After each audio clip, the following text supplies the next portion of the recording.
அனைவருக்கும் மாலை வணக்கம்.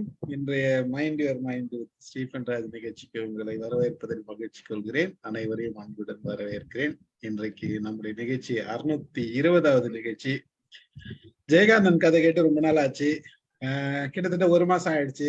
மேடம் போன 28ஆம் தேதி சொன்னாங்கன்னு நினைக்கிறேன். அதுக்கு பிறகு இப்போ வந்திருக்காங்க. ரொம்ப நாள் ஆச்சு அப்படின்னு சொல்லிட்டு இன்னைக்கு பிக்ஸ் பண்ணிடுவோம். ஆக்சுவலா இந்த வாரம் எப்படியாச்சும் ஒரு டேட் பிக்ஸ் பண்ணணும்னு பிளான் பண்ணா வரிசையா நிகழ்ச்சிகள் இருந்ததுனால இன்றைக்கு ஜெயகாந்தன் கதை கேட்கலாம் அப்படின்ட்டு பிளான் பண்ணி இன்னைக்கு மேடம் கூப்பிட்டாச்சு. போயிட்டு வந்திருக்காங்க, மலேசியா சிங்கப்பூர் போயிட்டு வந்திருக்காங்க. அது கனெக்டடா சொல்ல போறாங்களான்னு எனக்கு தெரியாது. பார்ப்போம். இந்த நேரம் திருமதி ரேணு மீரா அவர்களுக்கு நீங்கள் உங்கள் கதையை தொடங்கலாம். அதாவது ஜெயகாந்தன் கதையை தொடங்க. உங்க கதைன்ட்டு நீங்க வேற எதுனா கதை சொல்லி. அனைவருக்கும் வணக்கம். கதை கேட்க வந்த அனைத்து அன்பு உள்ளங்களுக்கும் என்னுடைய நன்றி கலந்த வணக்கங்கள். ஒரு நெடும் பயணத்துக்கு அப்புறமா ரொம்ப நாளைக்கு அப்புறமா சந்திக்கிறேன். இந்த புக்கை தொடும்போது ஒரு ஆனந்தம். அது ஜெயகாந்தனுடைய அந்த புத்தகத்தையும் அந்த கதை அந்த பக்கங்களையும் தொடும்போது இருக்கிற அந்த ஒரு பூரிப்பு. இந்த கதை ரொம்ப ஒரு வித்தியாசமான கதை. வழக்கம் போல ஒரு படைப்பாளனின் படைப்பு படைப்பாளருக்கு மட்டுமே உரியது. அதை படித்து நான் அதில் புரிந்து கொண்டவற்றை மற்றவர்களோட பகிர்ந்து கொள்றது மட்டும்தான் நோக்கம். இதில் எந்த வணிக நோக்கமும் அல்ல அப்படின்னு behalf of mind your mind சார்பில் சொல்லிக்கிறோம். இந்த கதை வழக்கம் போல ஒரு வித்தியாசமான கதை. கதையின் பெயர், கதையுடைய வருஷம் சொல்லிடுறேன்.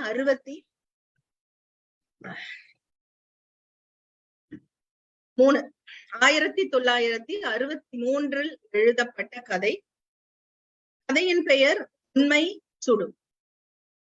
கதையுடைய கதாபாத்திரங்கள் மொத்தம் 3 பேரு. 4வதா ஒரு கதாபாத்திரம், ஒரு வில்லன் கதாபாத்திரம் கதையின் நடு பகுதியில சேரும். முதல்லயே வந்துருவாரு அவரு. கதையுடைய நாயகன் அப்படின்னு இங்க யாருமே கிடையாது. எல்லாருமே நாயகர்கள் தான்.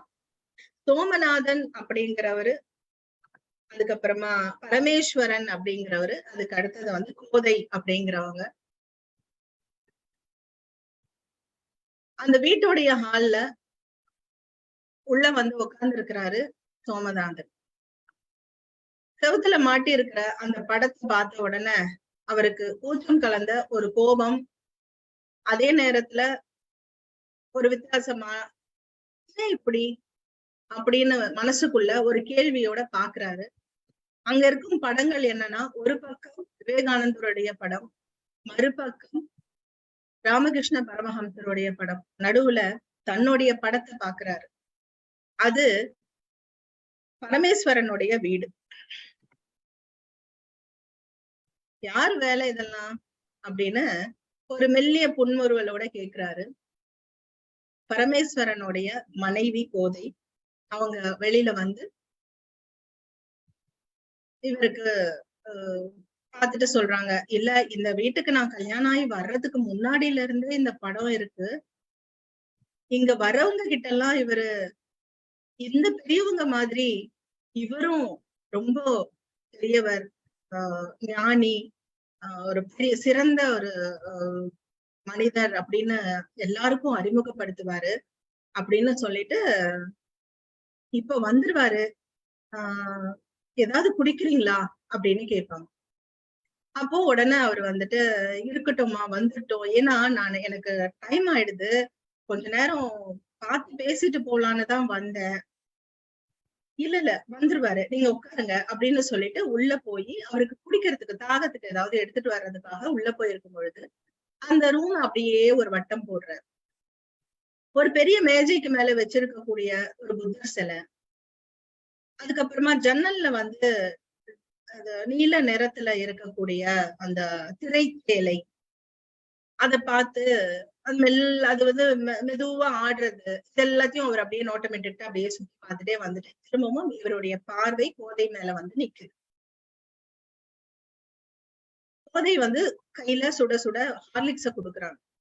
அதை இவர் வாங்குறாரு. முதுமையின் காரணமாக அவர் கை மெல்லிசா தூக்கி அதை வாங்குற நேரத்துல மெல்லிசா ஒரு நடுக்கம் கொள்ளுது. அதுக்கப்புறம் அவங்க அதை ஜாக்கிரதையா அவருக்கு கையில கொடுக்குறாங்க. அவர் அதை வாங்கி மெதுவா அந்த சூடு பொறுக்கிற அளவுக்கு கொஞ்சம் கொஞ்சமா ஊதி குடிக்க ஆரம்பிக்கிறார். ரொம்ப சூடா குடிக்கிறதுனால அவருக்கு நெற்றி எல்லாம் வேர்க்குது. உடனே கோதை வந்து ஐயோ இவங்களுக்கு வேர்க்குதே அப்படின்னு சொல்லிட்டு ஃபேனை தட்டி விடுறாங்க. ஹால்ல இருக்கிற அந்த மின்விசிறி வந்து வேகமா சுழல ஆரம்பிக்கிற நேரத்துல இவருக்கு கொஞ்சம் முன்னாடி இருக்கிற கூடிய அந்த நிறைத்த முடி வந்து நெற்றியில வந்து லேசா அப்படி பறந்து விழுது. அதை சரி செஞ்சுக்கிட்டு திரும்பவும் அந்த போட்டோவெல்லாம் பார்த்துட்டு இருக்கிறாரு. எனக்கு பஸ் ராத்திரிக்கு பஸ்ல நான் கிளம்பணும், நேரத்துக்கு வந்துட்டா நல்லா இருக்கும். காலேஜ்ல இவ்வளவு நேரமா ஆகுது, வழக்கமா இவ்வளவு நேரமா தான் வருவாரா அப்படின்னு கேட்ட உடனே ஒரு நாள் நேரமாகும், ஒரு நாள் சீக்கிரம் வந்துருவாரு, வர நேரம் தான், நீங்க குடிங்க அப்படின்னு சொல்லிட்டு கோதை இருப்பா. யாரோ கேட்டு திறக்கிற சத்தம் கேட்கும். உடனே இவருக்கும் கோதை 2 பேருக்குமே வந்து கவனம் அந்த கேட்டு கிட்ட போகும். கொஞ்ச நேரத்துக்கெல்லாம் வந்து வந்துட்டானோ அப்படின்னு இவரு காத்துட்டு இருக்கிற நேரத்துல பார்த்தாக்கா அவர் இல்ல, கடிதாசி வந்திருக்கு, போஸ்ட்மேன் தான் அப்படின்னு சொன்ன உடனே சரின்னு விட்டுடுவாரு. இவருக்கு வந்து என்ன பண்றது, அது வரைக்கும் வர வரைக்கும் பொழுது போக்கணுமேங்கிறதுனால பக்கத்துல இருக்கக்கூடிய ஒரு ஆல்பத்தை எடுத்து, அதாவது புகைப்பட ஆல்பம் இருக்கு இல்லையா, அதை எடுத்து வச்சு திருப்பி பார்த்துட்டு இருப்பாரு. பரமேஸ்வரன் வந்து சோமநாதனோடவே கல்லூரியில ஒன்னா பணியாற்றியவர். சோமநாதன் கிட்ட மாணவனா இருந்து அதே கல்லூரியில விரிவுரையாளரா பணி கிடைச்சி பணியாற்றி அவருக்கு ரொம்ப ஒரு மானசீகமா அவரை வந்து ஒரு குருவா மட்டுமே அல்லாம அவங்க 2 பேருக்குள்ள அந்த நட்பு வந்து ரொம்ப உறவு அளவுக்கு நீடிக்கக்கூடிய அளவுக்கு வந்து வளர்ந்து ஒருத்தருக்கு மேல ஒருத்தருக்கு மரியாதையும் அன்பும் அதிகரிச்சு ரொம்ப நெருக்கத்துக்கு உள்ளாயிட்டாங்க. அந்த மாதிரிதான் பரமேஸ்வரனை வந்து சோமநாதனுக்கு அவ்வளவு பிடிக்கும். கொஞ்ச நாள் கழிச்சு சோமநாதன் ரிட்டையர் ஆனதுக்கு அப்புறமா ரொம்ப வருஷம் கழிச்சு பரமேஸ்வரனை திரும்பவும் சந்திக்கக்கூடிய சந்தர்ப்பம் ஏற்படும் போது பரமேஸ்வரன் வந்து காது கிட்ட வந்து கொஞ்சம் வெள்ள முடி, ஒரு டீசென்டான ஒரு முதிர்ச்சி தெரிஞ்சது. அவரை பார்க்கும் பொழுது வந்து சோமநாதனுக்கு வந்து ஒரு வயதிலும் உடையிலையும் அவருடைய எல்லா விஷயத்திலுமே ஒரு முதிர்ச்சி தெரியவோ அவருக்கு என்ன நீ இப்படி இருக்க, 40 வயசு ஆகுதேப்பா, இன்னும் கல்யாணம் எல்லாம் பண்ணிக்கலையா அப்படின்னு கேட்கும் பொழுது அந்த மாதிரி இன்னும் எனக்கு இது வரைக்கும் வரல, எடுத்து பண்றதுக்கெல்லாம் யாருமே இல்ல அப்படின்னு சொன்ன உடனேயே சோமநாதனுக்கு உடனே தன்னுடைய சகோதரியின் மகளான இந்த கோதைய வந்து கல்யாணம் பண்ணிக்க சொல்லி கேட்பாங்க. ஆனா பரமேஸ்வரனுக்கு வந்து ஒரே ஒரு நெருடல் என்னன்னா, பரமேஸ்வரனுக்கு 40 வயது ஆகுது, கோதைக்கு வந்து 20 வயது தான் ஆகுது. அந்த இடத்துல அவருக்கு ஒரு தயக்கம் ஏற்பட்டுருது. அப்போ பேசாம இருப்பாரு, பதில் எதுவுமே சொல்லாம. அப்போ சோமநாதன் சொல்லுவாரு, உனக்கு என்ன பிரச்சனை, உனக்கு வயசுதான் பிரச்சனையா இல்லைன்னா வேற ஏதாவது காரணம் இருக்கா அப்படின்னு வந்து சொல்ல முடியாது. எனக்கு வயது பிரச்சனை இருக்கதான் செய்யுது, அது எப்படி நான் வந்து அதை முடிவெடுக்கிறது. அந்த பொண்ணு சரின்னு சொல்லியிருக்கான். உனக்கு வேற என்ன உனக்கு பிரச்சனை இருக்கு, என்ன இருந்தாலும் இந்த சமுதாயம் இந்த உலகம்னு ஒண்ணு இருக்கு இல்லையா அப்படின்னு சொன்ன உடனே, உலகம் அப்படிங்கிறது நீ இருக்கிற இந்த சூழல்ல இருக்கக்கூடிய அந்த 4 பேரு தான் உலகம் கிடையாது. உலகம் அப்படிங்கிறது பல கண்டங்களையும் பல மலைகள் கடல் எல்லாம் தாங்கினதுதான் உலகம், பல மக்களை தாங்கினதுதான் உலகம். நீ இந்த குறுகிய வட்டத்தையே உன் உலகம்னு நீ நினைச்சுக்கிறது எந்த விதத்திலுமே நியாயம் இல்லை. இது உன்னுடைய வாழ்க்கை, முடிவு நீ எடுக்கணும். இதை தவிர வேற ஏதாவது காரணம் இருந்தா சொல்லு, இதுதான் காரணம் அப்படின்னா இது நியாயமற்ற காரணமா படுது அப்படின்னு சொல்லி சொன்ன உடனே உள்ளங்கைய வந்து மெல்லியமா அப்படியே பசிஞ்ச மாதிரி கொஞ்ச நேரம் யோசிச்சு, அதாவது அந்த யோசனை எப்படி இருந்ததா, சரின்னு சொல்ற மனப்பக்குவமும் மனசும் இருந்தாலும் கூட வாய்விட்டு சரின்னு சொல்ல முடியாத சூழல்ல தள்ளப்பட்டவனை போல மெல்லமா அவரை ஏறெடுத்து பார்த்தாராம். அப்போ அது சம்மதம் அப்படின்னு புரிஞ்சுக்கிட்ட சோமநாதன் அவங்க 2 பேருக்கும் கல்யாணம் பண்ணி இந்த 2 வருஷங்களா அவங்களுடைய திருமண வாழ்க்கை நடந்துட்டு இருக்கு. கோதை வந்து இதே விஷயத்த கோதை கிட்ட, உனக்கு இந்த மாதிரி வயசு வித்தியாசமான ஒருத்தனை கல்யாணம் பண்ணிக்கிட்டது உனக்கு எப்படி இருக்கு அப்படின்ற கேள்வி கேட்கும் பொழுது எனக்கு அந்த மாதிரி எந்த வித்தியாசமும் தெரியல, நான் சந்தோஷமா தான் இருக்கேன் அப்படின்னு கோதை சொன்னதையும் சோமநாதன் வந்து நம்ம பரமேஸ்வரன் கிட்ட சொன்ன விஷயம் ஒண்ணு இருக்கு. இந்த இடத்துல அந்த எழுத்தாளர் வந்து ஒரு ஒரு ஒரு பக்கமே அதுலதான் நிரப்பி இருப்பாரு. திருமணம் அப்படிங்கிற ஒரு விஷயம் ஒரு சமுதாயத்தை உருவாக்கக்கூடிய ஒரு சிறந்த விஷயம் அப்படின்னு சொல்லிட்டு அதுல ஒரு விஷயத்த மற்றவர்களுக்காக செய்யற ஒரு மனிதனை வந்து உருவாக்குற இடம் தான் இந்த திருமணம். நீ எது பண்றியோ அது மற்றவனுக்காக செய்யறது, அதுல இருக்கிற அந்த ஒரு திருப்தியும் மன நிறைவும் கிடைக்கிற அந்த ஒரு பக்குவத்தை ஒரு மனிதனுக்கு தள்ளக்கூடிய விஷயம் தான் திருமணம் அப்படின்னு ரொம்ப தெளிவா ஒரு உரை மாதிரியே கொடுத்திருப்பாரு. அது எனக்கு ரொம்ப ஒரு பிடிச்ச ஒரு பகுதியா இருந்தது. எந்த ஒரு விஷயத்த செஞ்சாலும் அது அடுத்தவங்களுக்குன்னு அது வந்து ஒரு ஆண் மட்டும் பெண்ணுக்காக செய்வது அல்ல. ஒரு பெண்ணும் ஒரு ஆணுக்காக மற்றவனுக்காக அப்படின்னு நினைச்சு செய்யக்கூடிய அந்த மனப்பக்குவத்தை வளர்த்து அந்த ஒரு கமிட்மெண்ட் சொல்லக்கூடிய அந்த ஒரு அழகான ஒரு விஷயத்தை கொண்டு வருவதும் இந்த சமுதாயத்தை ரொம்ப ஆரோக்கியமா வளர்த்து கொண்டு செல்வதும் தான் திருமணத்துடைய விளக்கம் அப்படின்னு சொல்லி அவர் வந்து கன்வின்ஸ் பண்றதா இருக்கும் அந்த கதையில. அப்படி கன்வின்ஸ் பண்ணி அவங்களுக்கு திருமணமாகி 2 வருட தாம்பத்திய வாழ்க்கையில அவங்க இருப்பாங்க. அந்த ஆல்பத்துடைய கடைசி பக்கத்தை திருப்பி அந்த ஆல்பத்தை மூடுற நேரத்துல வாங்க எப்ப வந்தீங்க அப்படின்னு சொல்லி அவர் வந்து நிப்பாரு பரமேஸ்வர். நான் இப்பதான்ப்பா வந்தேன், எப்படி இருக்க அப்படின்னு கேட்டோன்னே நான் நல்லா இருக்கேன், வாங்க வாங்க ரொம்ப நாளா ஆச்சு உங்களை பார்த்து அப்படின்னு ரொம்ப சந்தோஷமா அவரை வரவேற்று அவருடைய கையில இருந்த பை எல்லாத்தையும் கோதை கிட்ட கொடுத்த உடனே கோதை கொஞ்ச நேரத்துக்கெல்லாம் உள்ள போயிட்டு வெளியில வரும்போது ஒரு துண்டும் அதுக்கப்புறம் மாற்று உடுப்பியும் கொண்டு வந்து கையில கொடுக்கும்போது 2 நிமிஷம் போய் முகம் அலம்பிக்கிட்டு வந்துடுற அப்படின்னு சொன்ன உடனே சரின்னு அனுப்பி வைப்பார். உள்ள போய் துண்டை எடுத்துட்டு போயிட்டு குளிச்சுட்டு முகம் அலம்பிட்டு வெளியில வரும்பொழுது ஒரு வெள்ளை நிறத்துல ஒரு சட்டையும் வேட்டியும் அணிந்து நெற்றியில திருநீரெல்லாம் வச்சுட்டு வந்து நிப்பாரு. நின்ன உடனே கோதை வந்து இந்த கடிதாசி வந்துட்டு அப்படின்னு சொல்லி கோதை கொடுக்கும். ஓ அப்படியா, சரி, அப்புறம் சொல்லுங்க, என்ன இப்பவே எதுக்கு கிளம்பணும், இருந்துட்டு போலாமே அப்படின்னு சொன்னோன்னே இல்ல இல்ல ஒரு முக்கியமான விஷயம் பார்த்துட்டு போயிடலாம் அப்படின்றதுக்காக நான் வந்தேன். சரி, நீங்க பேசிக்கிட்டே 2 பேருமே பேசிட்டே இருக்கிறது போல கோதை வந்து ஹார்லிக்ஸ கொண்டு வந்து கையில கொடுப்பாங்க.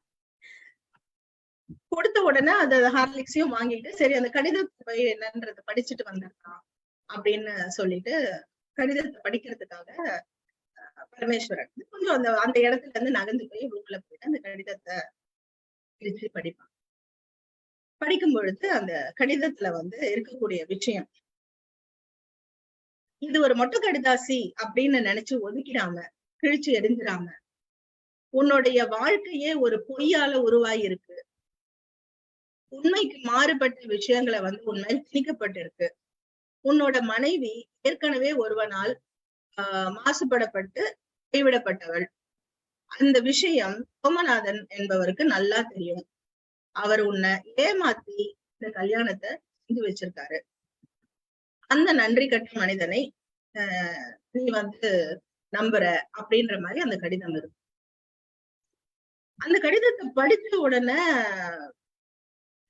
பரமேஸ்வரனுக்கு என்ன பண்றதுன்னே தெரியாது. அது முதல்ல அந்த படிக்கும் போது இருக்க ஒரு படபடப்பு, அதுக்கப்புறம் வந்து விரல்கள் வந்து அந்த பேப்பரை வந்து சரியா பிடிச்சுக்க முடியாத அளவுக்கு ஒரு ஒரு ஒரு தரம் இருக்கும் அந்த விரல்ல.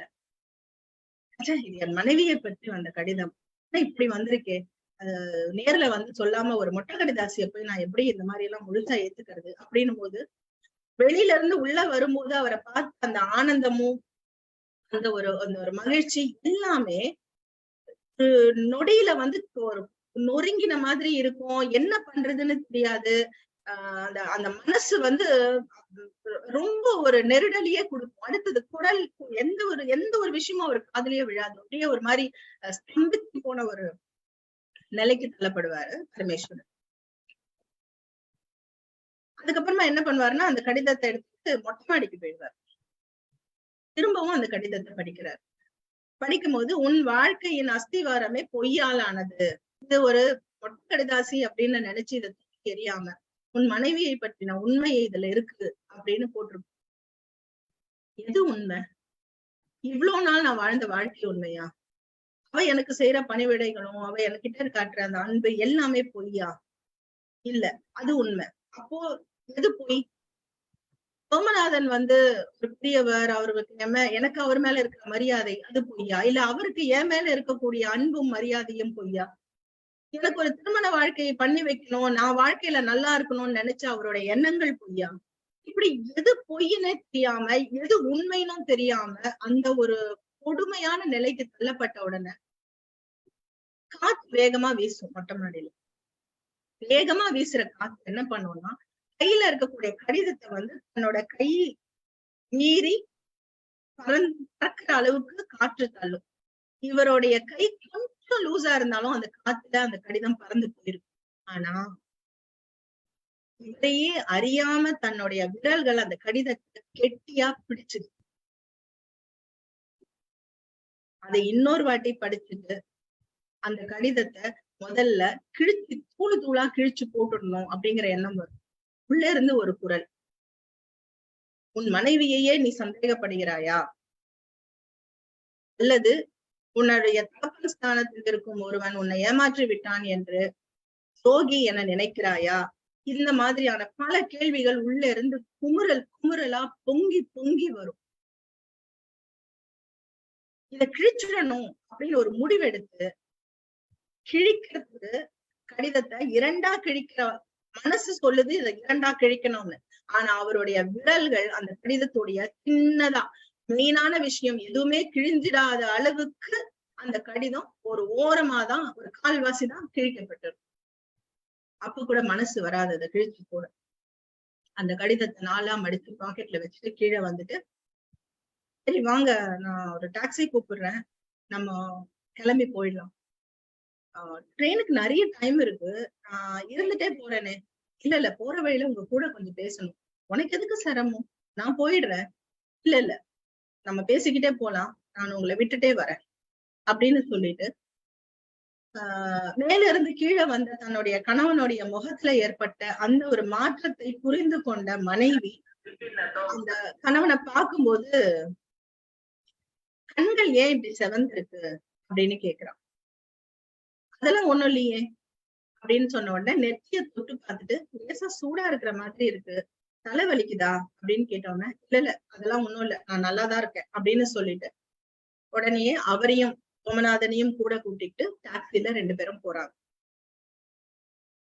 டாக்ஸி கிளம்பி இந்த தூரம் போற வரைக்கும் அமைதி மட்டுமே இருந்தது இவங்க 2 பேருக்கு நடுவுல. அந்த அமைதி கொஞ்ச நேரம் கழிச்சு வேற வழியே இல்லாம பரமேஸ்வரன் அமைதியை கலைச்சு, உங்ககிட்ட நான் ஒரு விஷயத்த கேட்கணும், இதுக்கும் மேல நான் அமைதியா இருக்க விரும்பல, அப்படி இருந்தேன்னா அது வந்து உண்மை இல்ல, எனக்கு ஒரு உண்மை தெரியணும் அப்படின்னு சொன்ன உடனே, உண்மையா?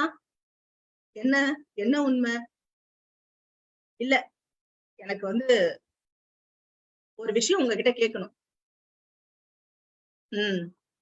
அப்படின்னு ஒரு மெல்லிய சிரிப்போட சோமநாதன் வந்து எல்லாமே அறிஞ்சு தெரிஞ்ச அந்த ஒரு மன பக்குவத்தோடவே வந்து அந்த இடத்துல சாந்தமா இருப்பாரு. அதே பரமேஸ்வரன் வந்து ஒரு பதட்டம் படபடப்போடவே பாக்கெட்ல இருந்து அந்த லெட்டர் எடுத்து, இந்த லெட்டரை படிச்சுட்டு எனக்கு எந்த விளக்கமும் தேவையில்லை, எனக்கு ஒரே ஒரு விஷயம் தெரியும், உண்மை இல்லை, இந்த 2 ஒரு வார்த்தை மட்டும்தான் உங்க வாய், நீங்க அது என்ன சொன்னாலும் அதை நான் நம்புறேன், நீங்க என்ன சொன்னாலும் முழு நம்பிக்கை எனக்கு அதுல உண்டு, அதை நான் உத்தரவாதம் கொடுக்குறேன். இதனால யாருக்கும் எந்த பாதிப்பும் ஏற்படாது, ஒரு நடைமுறை வந்துட்டு இருக்கு இல்லையா, அந்த நடைமுறையில எந்த மாற்றமும் ஏற்படாது, அது நான் உங்களுக்கு உத்தரவாதம் கொடுக்குறேன், உண்மை இல்லை அது மட்டும் சொல்லுங்க அப்படின்னு சொல்லிட்டு அந்த கடிதாசிய கையில கொடுத்து விடுறேன். அந்த கடிதாசிய சும்மா மேலோட்டமா படிக்கணுமே அப்படிங்கிறதுக்காக பிரிச்சு படிச்சுட்டு மூடிட்டு இல்லை அப்படின்னு சொல்லிடுறாரு. எனக்கு வந்து ஒரு நான் வந்து உண்மையை தேடுறேன் அப்படின்னு பரமேஸ்வரன் சொல்றாரு. என்னது உண்மையை தேடுறியா? அது உன் வேலை இல்லையே, அது வந்து ஞானிகளும் அது மொத்தம் திறந்த முனிவர்கள் பண்ற வேலையாச்சு, நீ எதுக்கு அது பண்ற அப்படின்னு சொன்ன உடனே பரமேஸ்வரனுக்கு வந்து ரொம்ப ஒரு மனசு ரொம்ப புழுக்கம் உள்ளுக்குள்ள அந்த புழுக்கம் வந்து அவரோட சொன்ன அந்த பதில் வந்து திருப்தி கொடுக்கக்கூடிய பதிலா இல்ல பரமேஸ்வரனுக்கு. ஒருவேளை இந்த கடிதம் தான் பொய் சொல்லுதோ, இல்ல சோமநாதன் பொய் சொல்றாரோ? இருக்காது. அவர் ஏன் பொய் சொல்லணும்? இந்த மாதிரியான பல குழப்பத்தோடவே திரும்பி அவரை இறக்கி விட்டுட்டு திரும்பி வீட்டுக்கு வராரு பரமேஸ்வரன். வீட்டுக்கு வந்த உடனே தன்னோட மனைவி கிட்ட வந்துட்டு கேக்குறாரு, உங்ககிட்ட நான் ஒரு விஷயம் கேட்கணும் அப்படின்னு சொல்லிட்டு இந்த கடிதாசிய மனைவி காட்டுறாரு. மனைவி வந்து அந்த கடிதத்தை படிச்சுட்டு ஒரே ஒரு வார்த்தை தான், உண்மை அப்படின்னு சொல்லிட்டு சொல்லிடுவான். அப்போ வந்து உண்மைனா அப்போ இது சோமநாதனுக்கு தெரியுமா அப்படின்னு கேட்ட உடனே மாமாக்கு எல்லாமே தெரியும். மாமா தான் வந்து என்னோட வாழ்க்கை வந்து முடிஞ்சிருச்சு அப்படின்ற ஒரு இதுல நான் இருந்தேன். ஆனா இப்போ வந்து எனக்கு வேற வழி தெரியல. நான் வந்து என்னோட வாழ்க்கை முடிஞ்சிருச்சு, அவ்வளவுதான். நான் ஏமாந்துட்டேன், என்னோட வாழ்க்கையே போயிடுச்சு அப்படின்ட்டு நான் இருந்து வேற வழி இல்ல, வாழணுமேங்கிறதுக்காக வாழ்ந்துட்டு இருந்தேன். அது ஏற்பட்டது, அது ஒரு விபத்தா நினைச்சு அதை விட்டுட்டு உன்னோட வாழ்க்கையை தொடரு அப்படின்னு எனக்கு வந்து ஒரு ஆறுதலை சொல்லி வாழ்க்கையில என்ன இணைச்சாரு.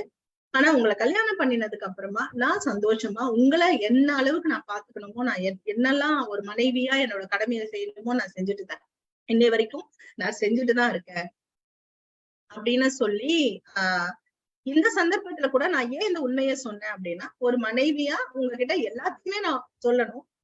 இந்த சந்தர்ப்பத்துல நான் இதை மறைக்க விரும்பல, அதனால நான் சொன்னேன் அப்படின்னு சொல்லிட்டு இதுதான் உண்மைன்னு சொல்லிட்டு போயிடுவான். இதை கேட்ட உடனே பரமேஸ்வரனுக்கு வந்து ரொம்ப மனசு சங்கடம் அடைஞ்சிடும். நேரா செவுத்துல இருக்கக்கூடிய அந்த சோமநாதனுடைய படத்தை எடுத்து அறுத்து அந்த கம்பியோட அப்படியே பிடிச்சு எடுத்து தூக்கி எரிஞ்சு தன்னோட கோவத்தை வந்து என்ன பண்றதுன்னு தெரியாம, ஆத்திரத்தை என்ன பண்றதுன்னு தெரியாம நேரா தன்னுடைய படுக்கை அறையில போயிட்டு உள்ளுக்குள்ள தாப்பால் போட்டு மனைவி வாசல்ல இருந்துட்டு உண்மை சுற்றுச்சு பத்தியா அப்படின்னு சொல்லிட்டு சிரிச்சுட்டு போயிடுவாங்க. கொஞ்ச நேரம் கழிச்சு அந்த கதவு வந்து தட்டுவாங்க. அப்போ இவன் வந்து யாரு தன் கதவை தட்டுறாங்க அப்படிங்கறத வந்து இவனுக்கு ஒரு பெருசா நினைக்க மாட்டான். திரும்ப தட்டுவாங்க அப்ப பாத்துக்கலான்ற மாதிரி கோவமா உள்ள உட்கார்ந்து இருப்பான். ஆனா கொஞ்ச நேரம் கழிச்சு அந்த கதவு தட்டுறத ஒரு யாருமே திரும்ப தட்ட மாட்டாங்க. முதல் வாட்டி தட்டினாங்களே, இவ்வளவு நேரம் ஆச்சு யாருமே கதவை தட்டலையே அப்படின்னு சொல்லிட்டு இவனா கதவை திறந்துட்டு வெளியில வந்து பார்க்கும்போது தன்னோட மனைவி ஒரு சின்ன பெட்டியில துணிமணிகளை எடுத்து வச்சுக்கிட்டு அங்கிருந்து கிளம்புவான். அப்போ அதை பார்த்துட்டு இவனுக்கு ரொம்ப வருத்தமாயிடும். உடனே எங்க போற அப்படின்னு கேட்ட உடனே அப்போ சொல்வா, உங்களுக்கு உண்மை சுற்றுச்சு. நீங்க யார வந்து பெரிய மனிதர் இல்ல, உங்களை ஏமாத்திட்டாங்க அப்படின்னு நினைக்கிறீங்களோ, அவரு எவ்வளோ இப்பதான் அவர் உண்மையாவே பெரிய மனிதர்ன்றதே எனக்கு புரியுது. ஏன்னா இந்த உண்மையை தாங்கக்கூடிய சக்தி உங்களுக்கு இல்லைங்கிறது நல்லா அவருக்கு தெரிஞ்சிருக்கு. அதனாலதான் அவரு உங்ககிட்ட இது பொய்ன்னு சொல்லியிருக்காரு. எப்போ இது நான் உங்ககிட்ட உண்மைய சொன்னனோ அப்போ உங்களால வந்து அதை ஏத்துக்க முடியல. ஒரு தாய் தன்னுடைய ஒரு குழந்தையை அடிக்கும் பொழுது அந்த குழந்தை திரும்பவும் தாயை அடிக்காது இல்லையா? அது என்ன பண்ணும்னா கோவத்துல தன்னுடைய தம்பிய கிள்ளி விடும். அந்த மாதிரி என் மேல உங்களால கோவத்தை காட்ட முடியல, தண்டிக்கப்பட வேண்டியவள் நான். உங்களால என்ன தண்டிக்க முடியல, மாமா மேல நீங்க கோவத்தை காட்டி அவருடைய படத்தை எடுத்து கீழே எறியறீங்க. அப்போ உங்களுடைய வாழ்க்கை, உங்க அனுபவம், உங்க படிப்பு, உங்களோட அமைதி இது அத்தனையுமே இந்த மாதிரியான ஒரு விஷயத்துல செதஞ்சு போகிற அளவுக்கு நீங்க ரொம்ப மனதளவுல வீக்கா இருக்கீங்க. இத நானோ யாரோ புரிஞ்சுக்கல, மாமா மட்டும் புரிஞ்சுட்டு இருந்திருக்காரு. இப்ப எங்க போற அப்படின்னு கேட்டோன்னு அவர்கிட்ட சொல்ல போறேன். அவர் என்கிட்ட ஏற்கனவே சொல்லிட்டாரு, அம்மா உண்மை சுடும் அப்படின்னு. இப்ப நான் அவர்கிட்ட ஒரு உண்மைய சொல்ல போறேன். உண்மை சுடுறது மட்டும் இல்ல மாமா, உண்மை ஒரு மனிதனையே எரிச்சு சாம்பலாக்கிடுது இல்ல, அத உண்மைய அவருக்கு சொல்ல போறேன் அப்படின்னு சொல்லிட்டு அவ 2 அடி முன்னாடி எடுத்து வைக்கும் போது பின்னாடி இருந்த சோமநாதன் அந்த இடத்துல இல்லாததை இவ உணர்வா. என்ன பண்றான் அப்படின்னு திரும்பி பார்க்கும்பொழுது கீழே இருக்கக்கூடிய சோமநாதன் அவருடைய பின்னாடி இருக்கக்கூடிய பரமேஸ்வரன் அந்த இடத்துல இருக்க மாட்டான். அப்போ என்ன பண்றான், இவ திரும்பி பார்க்கும்பொழுது கீழே போட்ட சோமநாதன் அவருடைய படத்தை எடுத்து திரும்பவும் பழைய மாதிரியே அந்த கீழே மாட்டி விடும். அப்போ மாட்டி விடும்போது இவ அடுத்தடி எடுத்து வைக்கும் பொழுது அவன் பின்னாடியே வருவான். அப்போ மனதை எந்த அளவுக்கு பக்குவப்படுத்த முயற்சி பண்ண தன்னுடைய குருவும் தந்தைக்கு நிகரான தோழனுமான அந்த சோமநாதனை எப்படி அது மன்னிச்சுட்டாருன்னு சொல்றதை விட ஏத்துக்கிட்டாரோ, அதே மாதிரி தன்னோட மனைவியையும் ஏத்துக்காமல போயிடுவாரு பரமேஸ்வரன். உண்மை ஆனா சுடுதுதாங்க.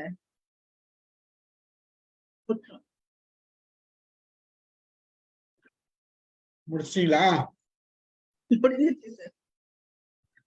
வேற இன்ட்ரெஸ்டா சொல்லும் போது முடிச்சிட்டீங்களா, முடியலையா, இன்னும் வேற எதுனா இருக்குதா, பின்னாடி எதுனா வருதா, தேட வேண்டியதா இருக்கு. உங்களுக்கு சூடு பட்டுதான்னு கேக்குறாங்க. உங்களுக்கு சூடு ஃபீல் ஆச்சு இல்ல, முடிஞ்சிச்சுன்னா அவர் சூட்டோட இருக்காரு. அதாவது சூடு பட்டவங்க எல்லாம் பேசிட்டாங்க, பேசாதவங்க தான் கை தட்டுறாங்க. இப்ப கை தட்டலாம் நம்ம. சூட்டோட சூடா கை தட்டுங்க. இல்ல அந்த அளவுக்கு அவங்க சுவாரஸ்யமா கொண்டு போனது ஸ்டோரி, வேற ஒண்ணும் இல்ல. அதுதான் விஷயம். நம்ம வேற எதுனா இதான் முடிக்க போறாங்கன்னு தெரிஞ்சிச்சு. அந்த எண்டுக்கு வந்தாச்சு. இட் இஸ் கிளைமேக்ஸ் தெரியுது. பட் இருந்தாலும் ஒரு உள்ளுணர்வு சொல்லுது இல்ல, வேற எதனா எழுதிருப்பாரா, எதனா சொல்லியிருப்பாரா அப்படின்ற ஒரு உள்ளுணர்வு இருக்குல்ல, அதுதான் அங்க கதையோட டச்.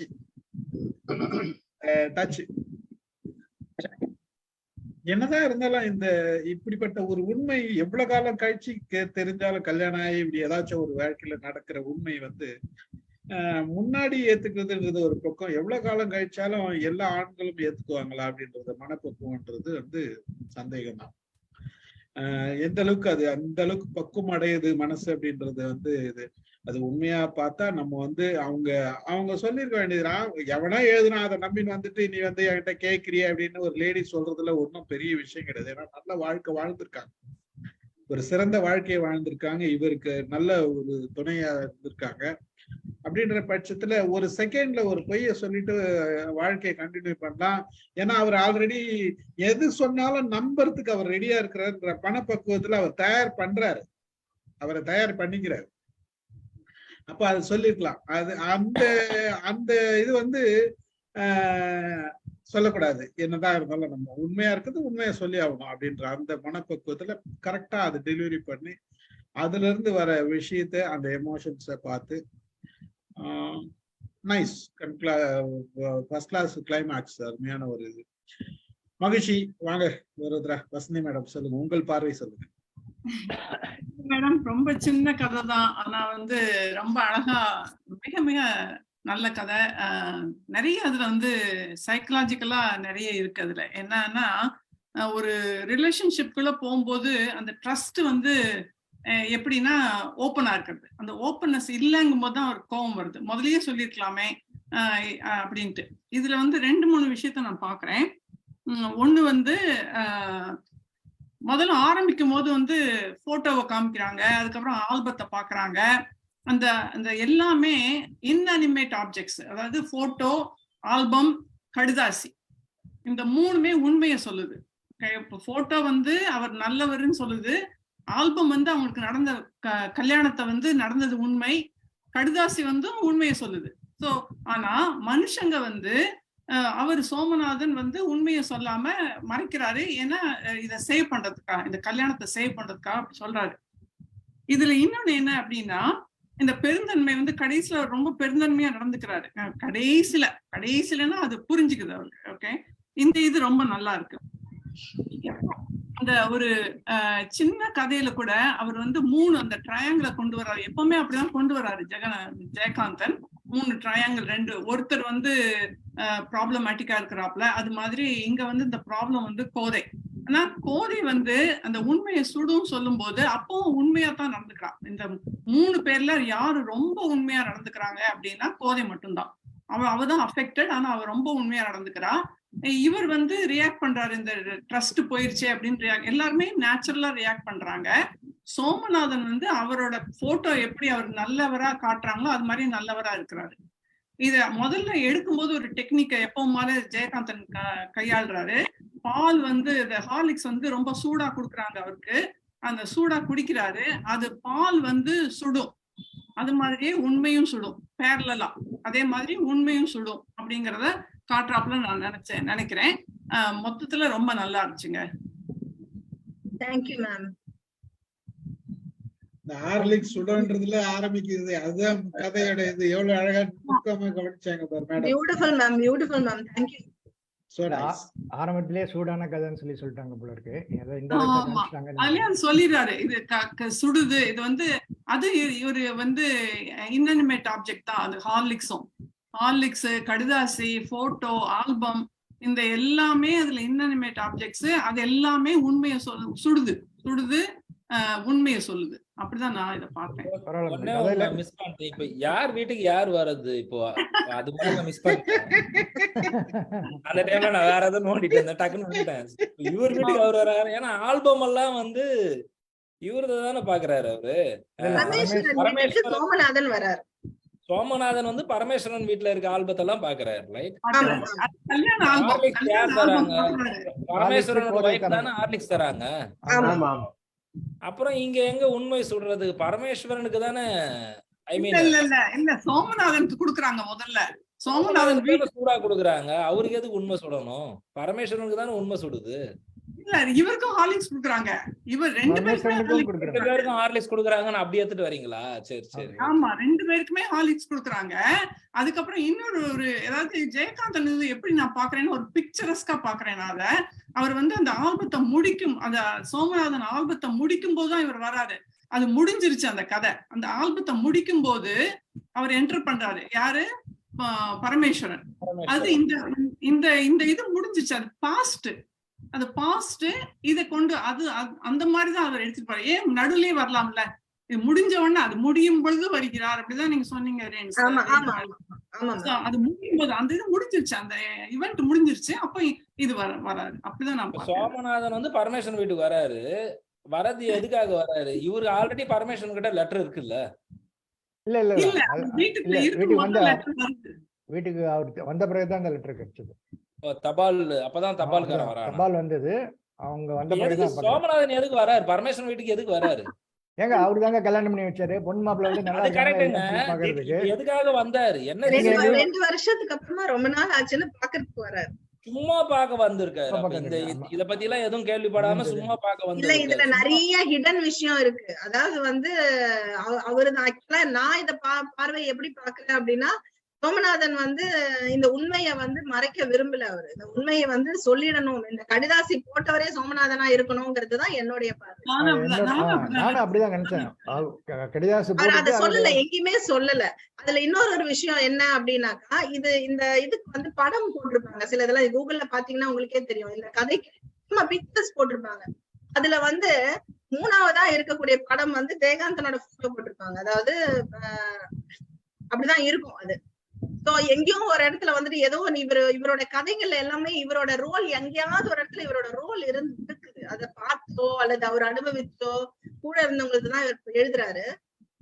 எங்கேயோ ஒரு இடத்துல இவர் டைரக்டா இதை அனுபவிச்சிருக்கிறாருங்கிறதுதான் அதுல மேம் சொன்ன மாதிரி. மேம் எடுத்துட்டு அந்த பாயிண்ட் அமேசிங். ஹார்லிக்ஸ் நான் எனக்கு தெரியாது, அந்த சூழ்நிலை எனக்கு அது புதுசா இருக்கு. பட் போட்டோ அண்ட் அந்த ஆல்பம் வந்து இந்த கதையெல்லாம் நீங்க படிங்க. ஏன்னா இருக்கு, கூகுள்ல கூட இந்த கதை இருக்கு, படிக்கலாம். அதுல நீங்க படிச்சீங்கன்னா தெரியும். அப்படியே சீன் இதுல எதுவுமே நான் எக்ஸ்ட்ரா எதுவுமே போல. ஆக்சுவலா அதுல இருக்கிறத விட நான் கம்மியா தான் சொல்லியிருக்கேன். அந்த போட்டோ ஆல்பம் எனக்கு எப்படி விஷுவலைஸ் ஆகுதுன்னா, அந்த போட்டோ ஆல்பம் மூடுறதுக்கும் குனிஞ்சி அவர் போட்டோ ஆல்பம் மூடுவாரு, அவர் எதிர்க்க வந்து நின்னு வாங்க எப்ப வந்தீங்கன்னு கேட்பாரு. அந்த சீன் அப்படியே எனக்கு வந்து கண்ணுல இருக்கு. அது படிக்கும் போது அப்படியே எனக்கு அப்படியே கூஸ் பம்ப்ஸ் வரும். அவ்வளவு எமோஷனோட ஒரு எழுத்தாளர் வந்து எழுதுறதுங்கிறதும் அதை படிக்கும் போது நம்ம அப்படியே விஷுவலைஸ் பண்றது. சினிமா ஆல்ரெடி எடுத்த படத்தை பாக்குற மாதிரி தான் இருக்கு. இந்த இது ஒரு 9 பக்கம் இருக்கு. இந்த லிங்க் போட்டிருக்கேன் பாருங்க, கூகுள்ல இருக்கு லிங்க் போட்டிருக்கேன். இதுல போட்டு கிளிக் பண்ணீங்கன்னா நீங்க நேரா கதைக்கு போயிடலாம், கதை படிக்கலாம். இல்ல இதுல ஏன் எனக்கு இந்த கன்ஃபியூஷன் வந்ததுன்னா, இப்போ சோமநாதன் கேட்கல, அதனாலதான் கன்ஃபியூஷன். இல்ல சரியா கேட்கல, கரெக்ட், அது நான் ஒத்துக்கிறேன். பட் சோமநாதன் வந்து பர்பஸா 2 வருஷம் கழிச்சு அதான் அந்த காலத்துல எல்லாம் சும்மா எல்லாம் வர மாட்டாங்க. ஏதாவது ஒரு பத்திரிகை வைக்கவோ இல்ல ஒரு தகவல் கொடுக்கவோ தான் வருவாங்க வீட்டுக்குன்ட்டு. அப்படி வீட்டுக்கு வரவரு, நான் என்னம்மா இவ்வளவு நேரம் அவர் வருவாரா, வரதுக்கு லேட் ஆகுமா, நான் வந்து இவ்வளவு நேரம் தான் ஆகுமா, அப்படி இப்படிலாம் கேட்டுட்டு ஏதோ அவசரமா ஏதோ ஒரு விஷயம் சொல்றதுக்காக வந்த ஒரு மாதிரி இருக்காரு. ஆனா இங்க நான் சொல்லட்டுமா, நான் சொல்றேன் செல்வா. இதுக்கு அவர் வந்து அவரேதான் அந்த லெட்டரை எழுதி போட்டிருக்காரு. மொட்டை கடிதாச போட்டது அவருதான். நம்ம மொட்டை கடிதாசு போட்டோமே வீட்டுல என்ன ரியாக்ஷன் பாக்குறதுக்கு வராரு. அவர் வந்து ரொம்ப நல்ல மனுஷன். அதனாலதான் பரமஹம்சருக்கும் விவேகானந்தருக்கும் நடுவுல அவரோட படத்தை காட்டும் போதே அவரு நல்லவருன்னு தெரியுது.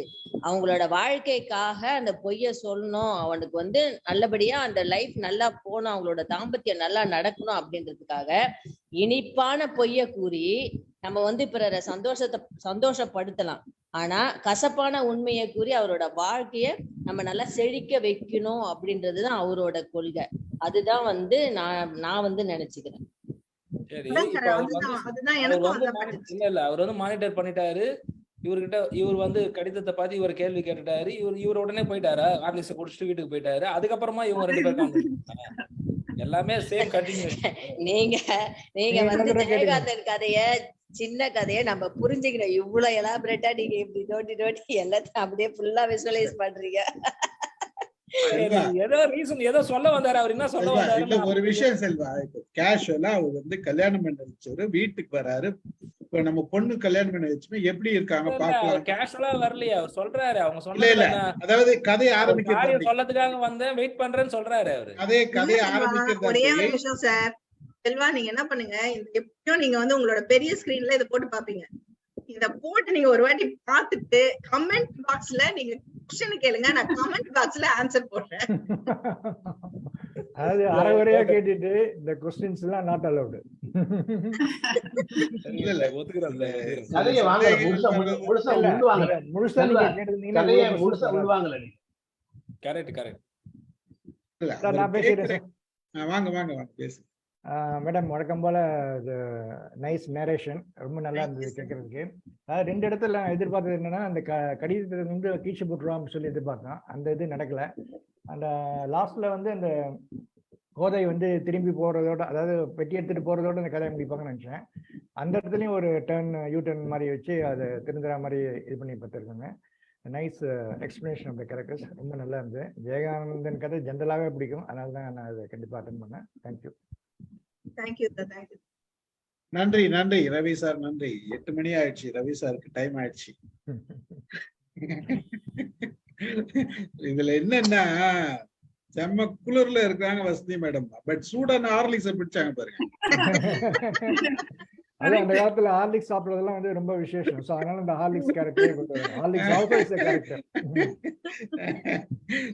ஹார்லிக்ஸ் அந்த காலத்துல சாப்பிட்டா அது பெரிய விஷயம், ஏதோ பெரிய பணக்காரங்க. ஆமா ஹார்லிக்ஸ் பர்னிட்டா மிடில் கிளாஸ்லயே கிடைக்காது. மால்டோவா. இந்த இடத்துல எனக்கு இன்னொரு விஷயம் பதிவு பண்ணணும். இந்த மோர் மார்க்கெட் கிட்ட வந்து இந்த ஓல்டு திங்ஸ் எல்லாமே கொஞ்சம் காசு எக்ஸ்ட்ரா வச்சு விக்கிறாங்க. அங்க நான் பார்த்த ஒரு பெரிய அதிசயம், நான் ஆக்சுவலா நான் கிளிக் பண்ணிட்டேன், போட்டோ எடுத்துட்டு நான் மைண்ட் யுவர் மைண்ட் எல்லார்ட்டையும் ஷேர் பண்ணிருக்கோம். பழைய ஹார்லிக்ஸ் பாட்டில் ஞாபகம் இருக்கு அவங்க எல்லாருக்கும்? பழைய ஹார்லிக்ஸ் பாட்டில் வந்து இப்போ அதோட ரேட் வந்து 300 ரூபாய். அந்த ஒரு லேபிள் ஒட்டி அது பக்காவா இருக்கு ஹார்லிக்ஸ் பாட்டில். அந்த தகர மூடி, அதோட ரேட் வந்து 300. அதாவது வந்து 500 சொல்லி 300 வரைக்கும் முடிஞ்சது, அதுக்கு மேல முடியல. அது வந்து ஒரு ஆன்டிக் பீஸா மாறி போச்சு இந்த பழைய ஹார்லிக்ஸ் பாட்டில். பரவாயில்ல, நம்ம கதையை புரிஞ்சுக்கிறோமோ இன்னும் ஹார்லிக்ஸ் அட்வர்டைஸ்மெண்ட் கொடுத்துட்டோம்னு நினைக்கிறேன். ஹார்லிக்ஸ் காரங்கிட்ட நம்ம காசு வாங்கலாம். இல்ல இந்த காலத்துல அதுவே இந்த காலமா இருந்தா என்ன சொல்லிருப்பாங்கன்னா, ஒருவேளை ஜெயகாந்தன் ஹார்லிக்ஸ் காரன்ட்ட காசு வாங்கிட்டாரோ, அதனாலதான் அது ஹார்லிக்ஸ் கடையில கொண்டு வந்தாரோ அப்படின்னு ஒரு கமெண்ட் நிச்சயமா சொல்லிருப்பாங்க. சந்தேகம் இல்ல, கண்டிப்பா இந்த காலமா இருந்தா அந்த மாதிரி போட்டுருப்பாங்க. வாங்க சார், சிவகுமார் சார். மொட்டை கடிதாசினாலே உண்மைதான் இருக்கும். மொட்டை கடிதாசி உட்காந்து எழுதுவேன், உண்மைதான் எழுதுவார், ஒன்றும் சந்தேகமே இல்லை. மொட்டை கடிதாசில டிபார்ட்மெண்ட்லயே ஆகட்டும், பர்சனல் லைஃப்லயே ஆகட்டும், குடும்பத்திலேயே ஆகட்டும், குழப்பத்தை உண்டாக்குறதுக்கும் டிபார்ட்மெண்ட்ல குழப்பத்தை உண்டாக்குறதுக்கும் உண்மையான விஷயத்த சொல்ல முடியாதவங்க இப்படிதான் மொட்டை கடிதாசி எழுதுவாங்க. டிபார்ட்மெண்ட் நிறைய மொட்டை கடிதாசி வரும். இந்த மொட்டை கடிதாசி வச்சு பிளாக்மெயில் பண்ணி அந்த பாதிக்கப்பட்ட அவசரத்துல பணம் கொடுக்குவாங்க மேலதிகாரிகள். மொட்டை கடிதாசி ஆக்ஷன் எடுக்க முடியாது. ஆனா மொட்டை கடிதாசி காமிச்சிட்டே இருப்பாங்க. என்னன்னா உண்மையில எவ்வளவு கம்ப்ளைண்ட் வந்திருக்கு, என்ன சார் சும்மா பொறாமல் எழுதுறாங்க சார் சொல்லுவாங்க. அது உண்மை இருக்கும். அந்த கடிதாசி வச்சு பிளாக்மெயில் பண்ணி மாதம் மாதம் கப்பு வாங்குவாங்க மேலதிகாரிகள். அது ஒரு டிபார்ட்மெண்ட்ல. குடும்பங்கள்ல 60களில் 70களில் இதெல்லாம் நடந்தது உண்மைதான். அப்பெல்லாம் எனக்கு தெரிஞ்ச ஒரு பையன் கல்யாணம் ஆகி இது மாதிரி தப்பா லெட்டர் வந்து தூக்கு போட்டு சத்ததெல்லாம் கூட உண்டு. என்னுடைய கல்லூரி நண்பன் பின்னாடியே மேரேஜ் ஆகி அவருடைய வைஃப் வேற ஏதோ கனெக்ஷன் இருந்து கேள்விப்பட்டு மொட்டை கடைக்காது வந்து தூக்கு போட்டு சத்ததெல்லாம் ஒண்ணு உண்டு. அப்போதான் நடந்திருக்கு. இப்ப அதெல்லாம் ஒண்ணுமே இல்லை. இப்ப அதெல்லாம் ஒண்ணுமே இல்லை. இதெல்லாம் அவன் மேல எனக்கு க்ரஷ் இருந்ததுடா உண்மைதான் அப்படின்னு போட்டு உடைச்சிடுறாங்க. இந்த லவ் டுடே படத்துல யாரா அந்த மாமா குட்டின்னா, மாமா குட்டியா அவன் மேல ஒரு டிப்ரெஷன்டா, அவன் அந்த காலத்து ஃப்ரெண்டுடா, இப்போ ஒண்ணும் இல்லை அப்படின்னு ஓப்பனா போட்டு உடைச்சிடுறாங்க. இந்த காலத்து பெண்களாகட்டும் பையன்களாகட்டும் இவங்களுக்கும் அவனை பத்தி தெரிஞ்சு அவனுக்கு முழுசா தெரியுது. இப்ப அந்த மொட்டை கடிதாசிக்கு வேலையே இல்லை, எல்லாமே ஓப்பனாவே தெரியுது. ஸோ அந்த காலம் மாறி போய் நம்ம ஒரு மாறுபட்ட காலத்துல இருக்கிறோம். மொட்டை கடிதாசிகள் இப்ப வேலை இல்லை. உண்மையை ஒத்துக்கிறாங்க பசங்களாகட்டும் பெண்களாகட்டும். உண்மைதான் அவனோட பழகணும், பின்னால இருந்து க்ரஷ் இருந்தது, அதோட சாப்டர் ஓவர், பிரேக்கப் ஆயிடுச்சுங்கிறாங்க. பையனுங்களுக்கு கேட்கறாங்க, பொண்ணுங்களுக்கு தெரியுது. எனக்கு தெரிஞ்சு ஒரு ஃப்ரெண்டுடைய பழைய லவரும் வருவாங்க, அவங்க கொண்டாடி வருவாங்க, இன்னும் ஃப்ரெண்டா இருப்பாங்க. அவனுக்கு க்ரஷ் மேல இருந்தது தெரியும், அவனுக்கு இருந்து தெரியும். So they forget and lead A good life. அந்த அளவுக்கு மன வளர்ச்சி இப்போ வந்திருக்கு அப்படிதான் நினைக்கிறேன்.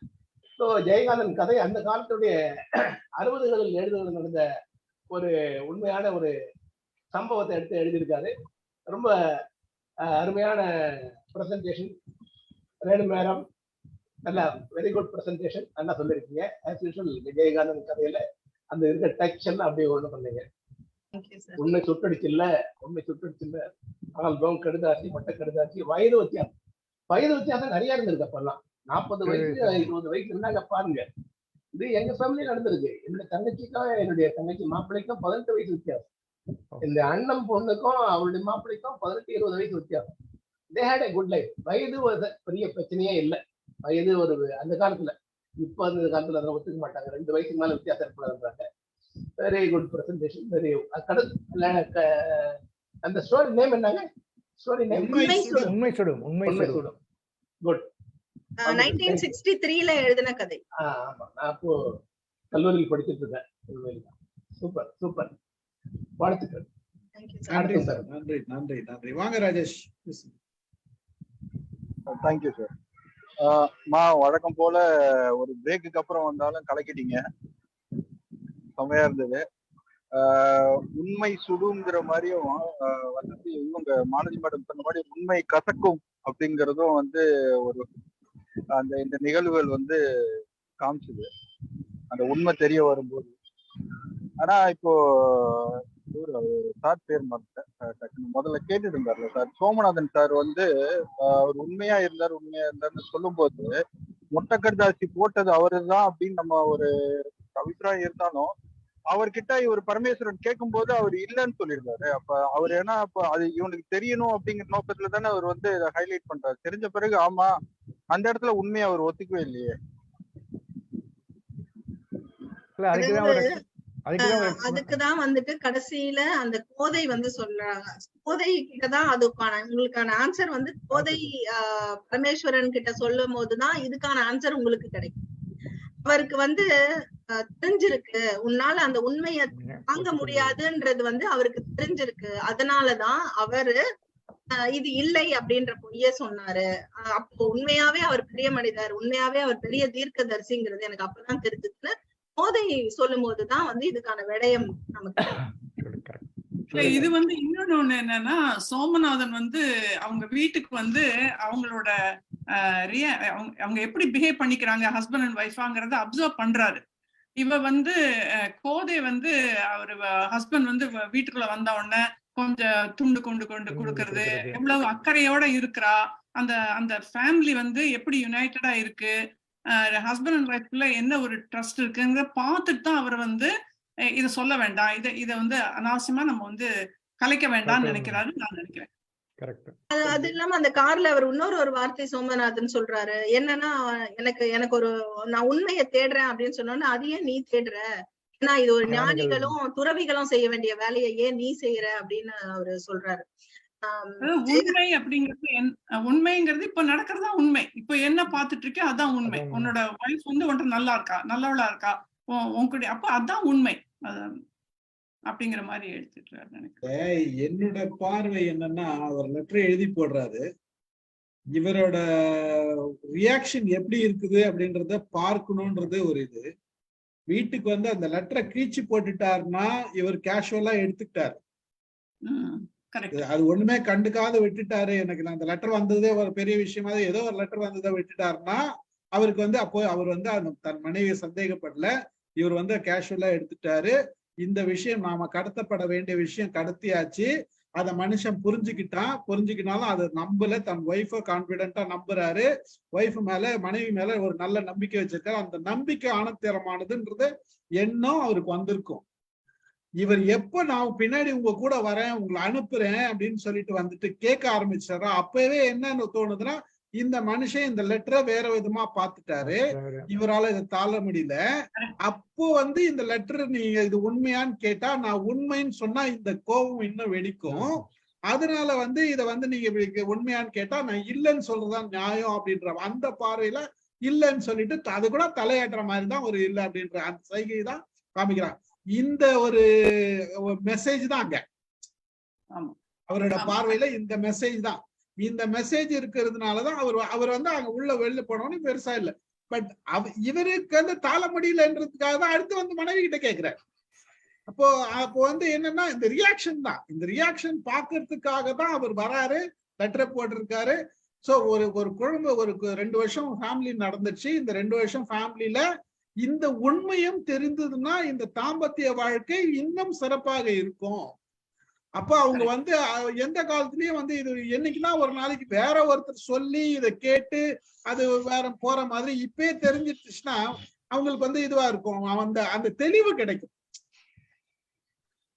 அந்த ஒரு படத்துல இதுல மாதவனும் இவளங்க நடிச்சாங்க, கன்னத்தில் முத்தமிட்டல்ல.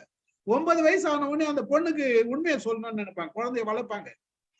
9 வயசு ஆயிடுச்சு, மெச்சூர் வந்துடுச்சு, நம்மளோட குழந்தை இல்லை அப்படின்றத சொல்லணும்னு நினைப்பாங்க. அதை சொல்லுவாங்க. ஏன் சொல்லணும்னு மெச்சூரிட்டி வந்துச்சு, வளர்ந்துட்ட பிறகு நம்மள கேள்வி கேட்க கூடாது, இந்த குழந்தை நம்ம கிட்ட வளர்ந்துச்சு, நீ எங்களோட மகள் இல்ல, நாங்க இந்த மாதிரி இந்த மகளை எடுத்தோம், உங்க இதுல இருந்து எடுத்தோம் அப்படின்ற உண்மையை சொல்லணும். அந்த மாதிரிதான் இந்த ஒரு விஷயமும். ஒருவேளை இந்த கதையை பேஸ் பண்ணி கூட இதை எடுத்திருப்பாங்களா, கண்ணத்தில் முத்தமிட்டால் அப்படின்றது கூட தோணுது. இப்படி பார்க்கும்போது அந்த பார்வையில பார்க்கும்போது ஒரு நல்ல நம்ம அலசமாதான் பல சிந்தனைகள் இதுல வருது. பார்ப்போம். அது உண்மைதான் சார். அது ஆனா நான் என்ன பாக்குறேன்னா, இது ஆரம்பத்துல அவருக்கு அத உளவியலா வந்து நிறைய விஷயங்கள் அது உண்மை நமக்கு, ஏன்னா கதைங்கிறதுனால அது எப்படி வேணா நம்ம கொண்டு போய்க்கலாம். ஆனா இப்போ பரமேஸ்வரன் சார் வந்து அவரு பேர் மறந்துட்டேன், அவர் பேரு சோமநாதன் வந்து 40 வயசு ஆகுதுன்றத பரமேஸ்வரன் வந்து அவருக்கு நிறைய அவருக்கு ஒரு துணை வேணும் அப்படிங்கிறத அவர் பரமேஸ்வரன் கேட்கல, சோமநாதன் சார் தான் வந்து பரமேஸ்வரன் சார் சோமநாதன் சாரை வற்புறுத்தி இந்த மாதிரி பண்ணுன்னு சொல்லி ஒரு இன்சிஸ்ட் பண்ணி பண்றாரு. ஸோ பண்ணும்போது ஒரு அட்வைஸ் வந்து பேக்ரவுண்ட்ல வந்து உனக்கு துணையா வரவர்கள் வந்து நீ இந்த எந்த ஒரு பெரிய எதிர்பார்ப்பு இருக்கக்கூடாது, எது வந்தாலும் அக்செப்ட் பண்ணிக்கணும். ஏன்னா குருஸ்தானத்துல இருக்காரு, அவர் எது சொன்னாலும் கேட்டுக்க போறாரு. ஆரம்பத்துக்கு ஒரு நல்ல விதமான ஒரு கைடன்ஸ் கொடுத்தா ஒரு வாழ்க்கையை ஆரம்பிக்கிறவங்களுக்கு கண்டிப்பா அது வந்து டிராவல் ஆகும்.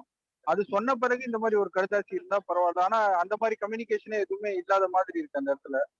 ஜஸ்ட் ஏன்னா அவங்க கோதை வந்து அவங்க சொல்லணும்னு விருப்பப்பட்டிருக்கலாம், அது சோமநாதன் சார் வந்து அது வேண்டாம், நெசசிட்டி இல்லை, நான் ஹைட் பண்ணிடலாம். அது ஆனா அந்த சொல்லாம சடனா வந்து கடுதாசி போட்டிருந்தா அவர் போட்டிருந்தா அதை வந்து உடனே வந்து பாக்குறதும் அதுக்கு ரியாக்ஷன் எப்படி இருக்குன்னு பாக்குறது, அது அந்த இடத்துல அவரோட எதிர்பார்ப்பு என்னவா இருந்திருக்கும் அப்படிங்கிறது வந்து எனக்கு கொஸ்டின் மார்க் மாதிரி நான் ஃபீல் பண்றேன் நானு. இல்ல இதே இந்த காலமா நீங்க வந்து பாருங்க, நீங்க இப்ப சொன்னீங்க இல்லையா குருவோட உபதேசம் அப்படின்றத ஃபர்ஸ்ட் லைன்லயே ஃபர்ஸ்ட் எடுத்துனே சொல்லிட்டாரு. பரமஹம்சரோட போட்டோக்கு நடுவுல எடுத்துன்னு போய் சோமநாதன் படத்தை காமிச்சிட்டாரு. அப்பவே வந்து நமக்கு ஜெயகாந்தன் வந்து அந்த கதையை புரிய வச்சுட்டாரு. அதுதான் நான் புரிஞ்சுக்கிறேன். இன்னொரு செய்தி என்னன்னா, அந்த காலத்து ஒரு மொட்டை கடிதாசை யார் எழுதியிருப்பாங்க? சோமநாதன் எழுதல. அப்ப யாரு எழுதியிருப்பாங்க? யாரோ எழுதியிருக்காங்க. எவனுக்கும் அந்த போதை மேல ஆசை உள்ள அன்பா இருந்த பழகன ஒருத்தன் எவனோ எழுதியிருப்பான். சோமநாதன் எழுதலன்னு நான் நினைக்கிறேன். அப்படியே வச்சுக்கலாம், அப்படிதான் நான் நினைக்கிறேன். அப்படியே வச்சுக்கலாம். சோமநாதன் கண்டிப்பா இருக்க மாட்டாரு என்ன நினைப்பேன். போதை மேல அன்பாவும் ஆசையாவும் பழகன எவனோ ஒரு நண்பர், பழைய நண்பர் எழுதியிருக்கான். குடும்பத்துல குழப்பம் அடைக்கிறது. So that has been solved because of the entrance of Somanathan வந்ததுனால ப்ராப்ளம் சால்வ் ஆயிருக்கு. முன்னாடி தெரிய வரதுக்கு முன்னாடி அவர் சோமநாதன் வர்ற நேரத்துல தெரிஞ்சு ப்ராப்ளம் சால்வ் ஆயிடுச்சுன்னு நான் நினைக்கிறேன். இல்லங்க சார், கண்டிப்பா சோமநாதன் எழுதிருக்கு வாய்ப்பே இல்லை. நான் என்ன நினைக்கிறேன்னா சார், அவர் வந்து ஒரு நல்ல மனுஷன் சோமநாதன். அவர் வந்து அவரோட நண்பர் தான். அவரு நண்பருக்கு வந்துதான் அவர் கல்யாணம் பண்ணி வைக்கிறாரு. அவரோட மனசுல கூட நம்ம இந்த மாதிரியான ஒரு தப்ப மறைச்சு நம்மளோட நண்பருக்கு கல்யாணம் பண்ணி வச்சிட்டோமே அப்படின்ற ஒரு உண்மை அவருக்கு மனசுல சுட்டதாலதான் 1000 பொய்ய சொல்லி கல்யாணத்தை பண்ணுங்க அப்படின்னு சொல்றாங்க. அதனால இவர் என்ன பண்றாரு, அவரோட குற்ற உணர்வை நம்ம போக்கிக்கணும் அப்படின்றதுக்காக தான் ஒரு மொட்டை கடிதாசி மூலியமா ஒரு பொய்ன்னு சொல்லக்கூடியது உண்மை அப்படின்றத பொய்ன்ற மாதிரி சொல்லி எழுதி மொட்டை கடிதாசி மூலியமா அதை புரிய வைக்கிறாரு அப்படின்றது நான். ஆனா அது அந்த கடிதாசி பார்த்துட்டு அவர் வேற மாதிரி ரியாக்ட் பண்ணிருந்தா என்ன இருக்கும் மேடம்? இப்போ கதைப்படி வந்து அவர் வந்து 10 போட்டோவை கிழிக்கிறாரு, அதுக்கப்புறம் புரிஞ்சுக்கிறாரு, உணர்றாரு, அதுக்கப்புறம் ஓகே தான் செஞ்சது தப்பு அந்த நேரத்துல அப்படின்னு அவரு ரியாக்ட் பண்றாரு. ஆனா அதே இது அந்த ஒரு வேற மாதிரி ரியாக்ட் பண்ணிருந்தா அது இன்னும் அவங்க கோதையோட வாழ்க்கைக்கு தானே அது குழப்பம் தான் கடைசி வரைக்கும் குழப்பம் தான். அதுலதான் ஏன்னா இப்ப சிவகுமார் அப்பா சொன்ன மாதிரி எனக்கு அவர் எழுதல அப்படின்னா அந்த இடத்துல வந்து நிறைய ஃபேக்டர் வந்து அங்க போயிடுது. ஏன்னா அவரு இல்லைன்னு சொன்னதுக்கும் அது வந்து அது கரெக்ட் ஆயிடுச்சு. அந்த இடத்துல வாழ்க்கையில யாரோட வாழ்க்கையும் செலுத்து போயிடக்கூடாது, நல்லா நேர்மறையா போகணும், நல்லா இருக்கணும் அவங்க அப்படின்ற ஒரு எண்ணம் தெரிஞ்சுது. ஆனா கடிதாசி போட்டுட்டு இல்லைன்னு சொல்லும்போது அந்த இடத்துல ஒரு கான்ட்ரடிக்ஷன் வருது. இந்த ஸ்டோரியில நான் வந்து ஹீரோவா பாக்குறது கோதை மேடம் தான் பாக்குறேன். அவங்க அந்த அளவுக்கு ஒரு மெச்சூர்டா அவங்க அந்த சிச்சுவேஷனை ஹேண்டில் பண்றது அவங்களுக்கு ரொம்ப நல்லா இருந்தது. கதை ரொம்ப அற்புதம்.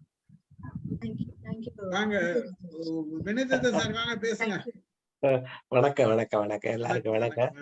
பேருமிடம் வந்துட்டாங்க, ரொம்ப மகிழ்ச்சி. நானும் நம்ம செல்வராஜ் நண்பர் மாதிரி தான் இருக்கேன். அவர் என்ன ஸ்டேஜ்ல இதுல இருந்தாரோ அந்த ஸ்டேஜ்ல தான் நானும் என்ட்ரானேன். இதுல அவர் முன்னாடியே வந்துட்டாரு. இருந்தாலும் கவனம் இல்லாம வந்துட்டேன். ஆனா வேற ஒர்க் கொஞ்சம் பாத்துட்டு. ஆனா எனக்கு இதுல எல்லாரும் பேசுனதுலயுமே ஸ்டீஃபன் சார் கொடுத்ததுதான் வந்து எனக்கு ஓரளவுக்கு ஜஸ்டிஃபைடா இருந்தது. நான் இப்ப சொல்றதை கேட்டு பாருங்களேன், என்னதான் நடக்குதுன்னு பாருங்களேன். அவரு அவ தப்பே சரின்னு அவர் நினைச்சிருப்பாரு போல இருக்கு. இல்லாட்டி அவர் முதல்ல சொல்லியிருக்கலாம்ல, திருமணத்துக்கு முன்னாடியே இந்த மாதிரி இந்த பொண்ணுடைய நிலைமை நான் புரிஞ்சுக்கிட்டதை வச்சுச்சேன், நீ அதெல்லாம் இவனை ஏத்துக்க அப்படின்னு இவனுடைய சீடன் மாதிரி இருக்க, நண்பன் மாதிரி இருக்கவர்கிட்ட சொல்லியிருக்கலாம். அது ஒன்று. ரெண்டாவது, அவரு அவ தப்பே பண்ணலைங்கிறது மாதிரி அவர் மனசுல அது தவறு இல்லை. ஏன்னா அவர் சொல்லாம பண்ணிட்டார்ல. அப்ப ஏதோ ஒரு காரணத்தால அவரு தப்பு போயிட்டா அது தவறு இல்லை அப்படின்னா அவர் மனசுல நான் குருநாதர் சொல்லிக்கிட்டு இருக்கேன், அவர் மனசுல அதை திடமா நம்பி இருக்கணும் ஒண்ணு. அதனாலதான் கடைசியில என்ன சொல்றாரு, இல்லைன்னு சொல்றாரு. அப்ப உண்மையை தேடுறது பெரிய அறிஞர்கள தேடணும், நீ ஏன் தேடுறான்னு கேட்கிற போது இவனை குறைச்சுன்னு வர்றாரு. இவன் சரியா உண்மையை பார்க்க தெரியாதவன் மாதிரி. ஏன்னா உண்மையை தேடுறது அறிஞர்கள் தேடணும், நீ ஏன் தேடுறான்னு கேட்கிற போது அப்ப நீ இல்லைங்கிறது மாதிரி அவர் மனதில் இருக்கலாமோன்னு எனக்கு ஒரு சந்தேகம். ரொம்ப அருமையா அந்த கதைகள் போகுது. நான் ரொம்ப நாளைக்கு முன்னாடி வேறு யாரோ எழுதுன சோமநாதன் ஒருத்தர் எழுதின கதை படிச்சேன். இது மாதிரி கதை. அந்த கதையில ரொம்ப அழகா இருக்கும். அத ஒரு 2 நிமிடத்துக்குள்ள சொல்லிடுறேன், 1 நிமிஷத்துக்குள்ள. அதாவது ஒரு வயதானவர் மனைவி இறந்துடுவார், இறந்துட்டாங்க. மனைவி மேல ரொம்ப உசிரையே வச்சிருப்பார். அப்புறம் இறந்துட்டாரு. அவர் கிட்டத்தட்ட நிறைய நிலம் போலாம், பெரிய ஜமீன்தார் மாதிரி, இது மாதிரி பண்ணையாரு. அப்புறம் எல்லாரும் சொல்லி ஒரு அழகான பொண்ணு, வயதுக்கு இவருக்கு ரொம்ப வித்தியாசம், இவர் மறுக்கிறாரு ரொம்ப. ஆனா மற்ற உறவினர்கள்லாம் சொல்லி அந்த பொண்ணை கல்யாணம் பண்ணி வைக்கிறாங்க. ஒரு வருஷத்துல அவன் ரொம்ப கவனிக்கிறா இவளை, இவரை கவனிக்கிறா, ரொம்ப அன்போட இருக்கு அந்த பொண்ணு. 2 வருஷம் கழிச்சு ஒரு பிள்ளை பிறக்குது. அந்த பிள்ளையும் ரொம்ப அழகான பிள்ளையா இருக்கு. அந்த பிள்ளை மேலேயும் இவர் ரொம்ப பிரியமா இருக்காரு. அவ 2 பேரையும் ரொம்ப கவனிக்கிறா. அவங்க வீட்டுல ஒரு தூரத்துறவினரு ஒரு பையன் வர்றாரு. அந்த பையன் மாடு மாதிரி வேலை பார்ப்பான், எல்லா வேலையும் பார்ப்பான் அவன். அந்த மாதிரி அது நடந்துட்டு இருக்கு. இவரு வெளியூர் போயிடுறாரு. போயிட்டு நான் இவ்வளவு நாள்ல வசூலுக்கு மாறது மாதிரி போறாரு. இவ்வளவு நாள்ல வர்றம்ட்டு போறாரு. மாட்டு வண்டி, இதே காலகட்டத்துல எழுதப்பட்ட கதை தான். மாட்டு வண்டியில வந்துட்டு இருக்காரு. அது அந்த இடத்துக்கு வந்ததுக்கு அப்புறம் அந்த காரம் என்னமோ அவருக்கு கெட்டு போகுது. அவரு அதாவது வரமா 2 நாள் கழிச்சுதான் வர வேண்டியவர், முன்னாடி வசூலாயிருச்சுனால சீக்கிரம் வந்துட்டாரு. அவர் வீட்டுக்கு போய் கதவை தட்ட போறாரு. அப்ப உள்ள பேச்சு குரல் கேக்குது. அவங்க இந்த மாதிரி அந்த பையனும் அந்த பொண்ணும் இது இருக்காங்க. அப்ப அவரு அந்த பொண்ணு அவரு என்ன ரொம்ப நம்புறாரு, நம்ம இப்படி இருக்கமேன்னு அந்த பொண்ணு சொல்லுது. அவனும் அதுக்கு ஒண்ணும் பதில் சொல்லாம இருக்கான். இவருக்கு கதவை தட்டல, மனசே உடைஞ்சு போச்சு, என்ன பண்றதுன்னு தெரியல. தட்டாமையே திரும்பிட்டார். திரும்பி அந்த 2 நாள் கழிச்சு தானே வரணும்னாரு. போய் பழைய ஊருக்கு போயிட்டாரு, நகரத்துக்கு போயிட்டாரு. அவருக்கு பூரா 2 நாள் ரொம்ப யோசனை. நான் என் மேல இன்னும் ரொம்ப பிரியமா இருக்கா, எனக்கு தெரியல, தெரியாத வரைக்கும் அவ்வளவு நல்லா இருந்துச்சு. இப்ப என்ன வித்தியாசம்?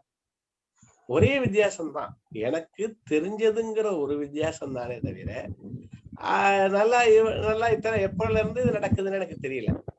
இந்த விஷயம் எவ்வளவு நாள் நடக்குது, இந்த பிள்ளை எனக்கு தான் பிறந்துச்சா, அதெல்லாம் எனக்கு தெரியல. ஆனாலும் நான் மகிழ்ச்சியா தான் இருந்தேன். இப்ப என்ன என் மனச புண்படுத்துறது, அந்த தெரிஞ்சிச்சுங்கிறதுதான் என்ன புண்படுத்துது. இவரு திரும்பி வீட்டுக்கு போய் ஒன்றுமே நடவாத மாதிரி இருந்துடுறாரு அப்படின்னு அந்த கதை முடியுது. ஒவ்வொரு ஆசிரியர்கள் ஒவ்வொரு மாதிரி இது பண்றாங்க. இதுல தெரிஞ்சது தானே, அந்த ஒரு விஷயம் தெரிஞ்சா எவ்வளவு கஷ்டம் ஆகுது. அது முன்னாடி இப்ப எத்தனையோ மறுமணம் செய்யறாங்க. இப்ப காலம் மாறி இருக்கு. அவனுக்கு மறுமணம் செய்தா அவன் கெட்டு போனதானே, நல்லா தெரிஞ்சுதானே இப்ப கல்யாணம் பண்ணிக்கிறான். நல்ல வாழ்க்கையை நல்லா வாழ்றாங்க, எல்லாரும் இருக்காங்க. இப்ப நடக்குது. ஆனா 60கள்ல எல்லாம் இது கொஞ்சம் இதுவா இருக்கு. எப்படி இருந்தாலும் அது ஆணா இருந்தாலும் சரி, பெண்ணா இருந்தாலும் சரி, வீட்டுல ஒரு இது இருக்கு, அப்படி ஏதோ ஒரு அடல்ட்ரி இருக்குன்னு தெரிஞ்சா எப்படி அது ரொம்ப கஷ்டமான ஒரு மனநிலை தான். அது யாருக்கா இருந்தாலும் கஷ்டம்தான். ரொம்ப நுணுக்கமா அதுல எல்லாம் பதிவு பண்ணியிருக்காரு. அந்த போட்டோ மாட்டி இருக்க இடம், அதாவது எவ்வளவு உயர்ந்த நிலையில இருக்கு. அப்புறம் இவர் சொல்லாம கல்யாணம் பண்ணிட்டாரு, இதெல்லாம் பண்ணிட்டாருங்கிறதையும் அவனுக்கு ஒரு இருந்திருக்கலாம்ல. அதை தூக்கி எறிகிறது, அப்புறமும் மறுபடியும் கொண்டு போய் அந்த இடத்துல வைக்கிறது, பழைய பீடத்துக்கு போகுது. இருந்தாலும் உடைந்ததுதான். இதெல்லாம் ரொம்ப ஒட்டுறது ரொம்ப கஷ்டம். பட் வாழ்க்கை ஓடணும்ல. நான் சொன்ன கதையிலையும் அந்த மாதிரிதான் இருக்கு. அவரு எனக்கு தெரிஞ்சது இதுதானே, அப்புறம் ஏதாவது அவர் ஆக்ஷன் எடுத்துருக்கலாம், அந்த பையனை எங்கேயாவது அனுப்பியிருக்கலாம், அதெல்லாம் அதுல இதாகல. அவரு ஒண்ணுமே நடவாத மாதிரி மறுபடியும் வந்துட்டார். அப்படியேதான் அந்த கதை முடிஞ்சது. அது நல்ல வலம்புரி சோமநாதன் ஒரு நல்ல பிரபலமான ஒரு ஆசிரியர் வந்து எழுது, எனக்கு நினைவு இல்லை இப்ப பேரு.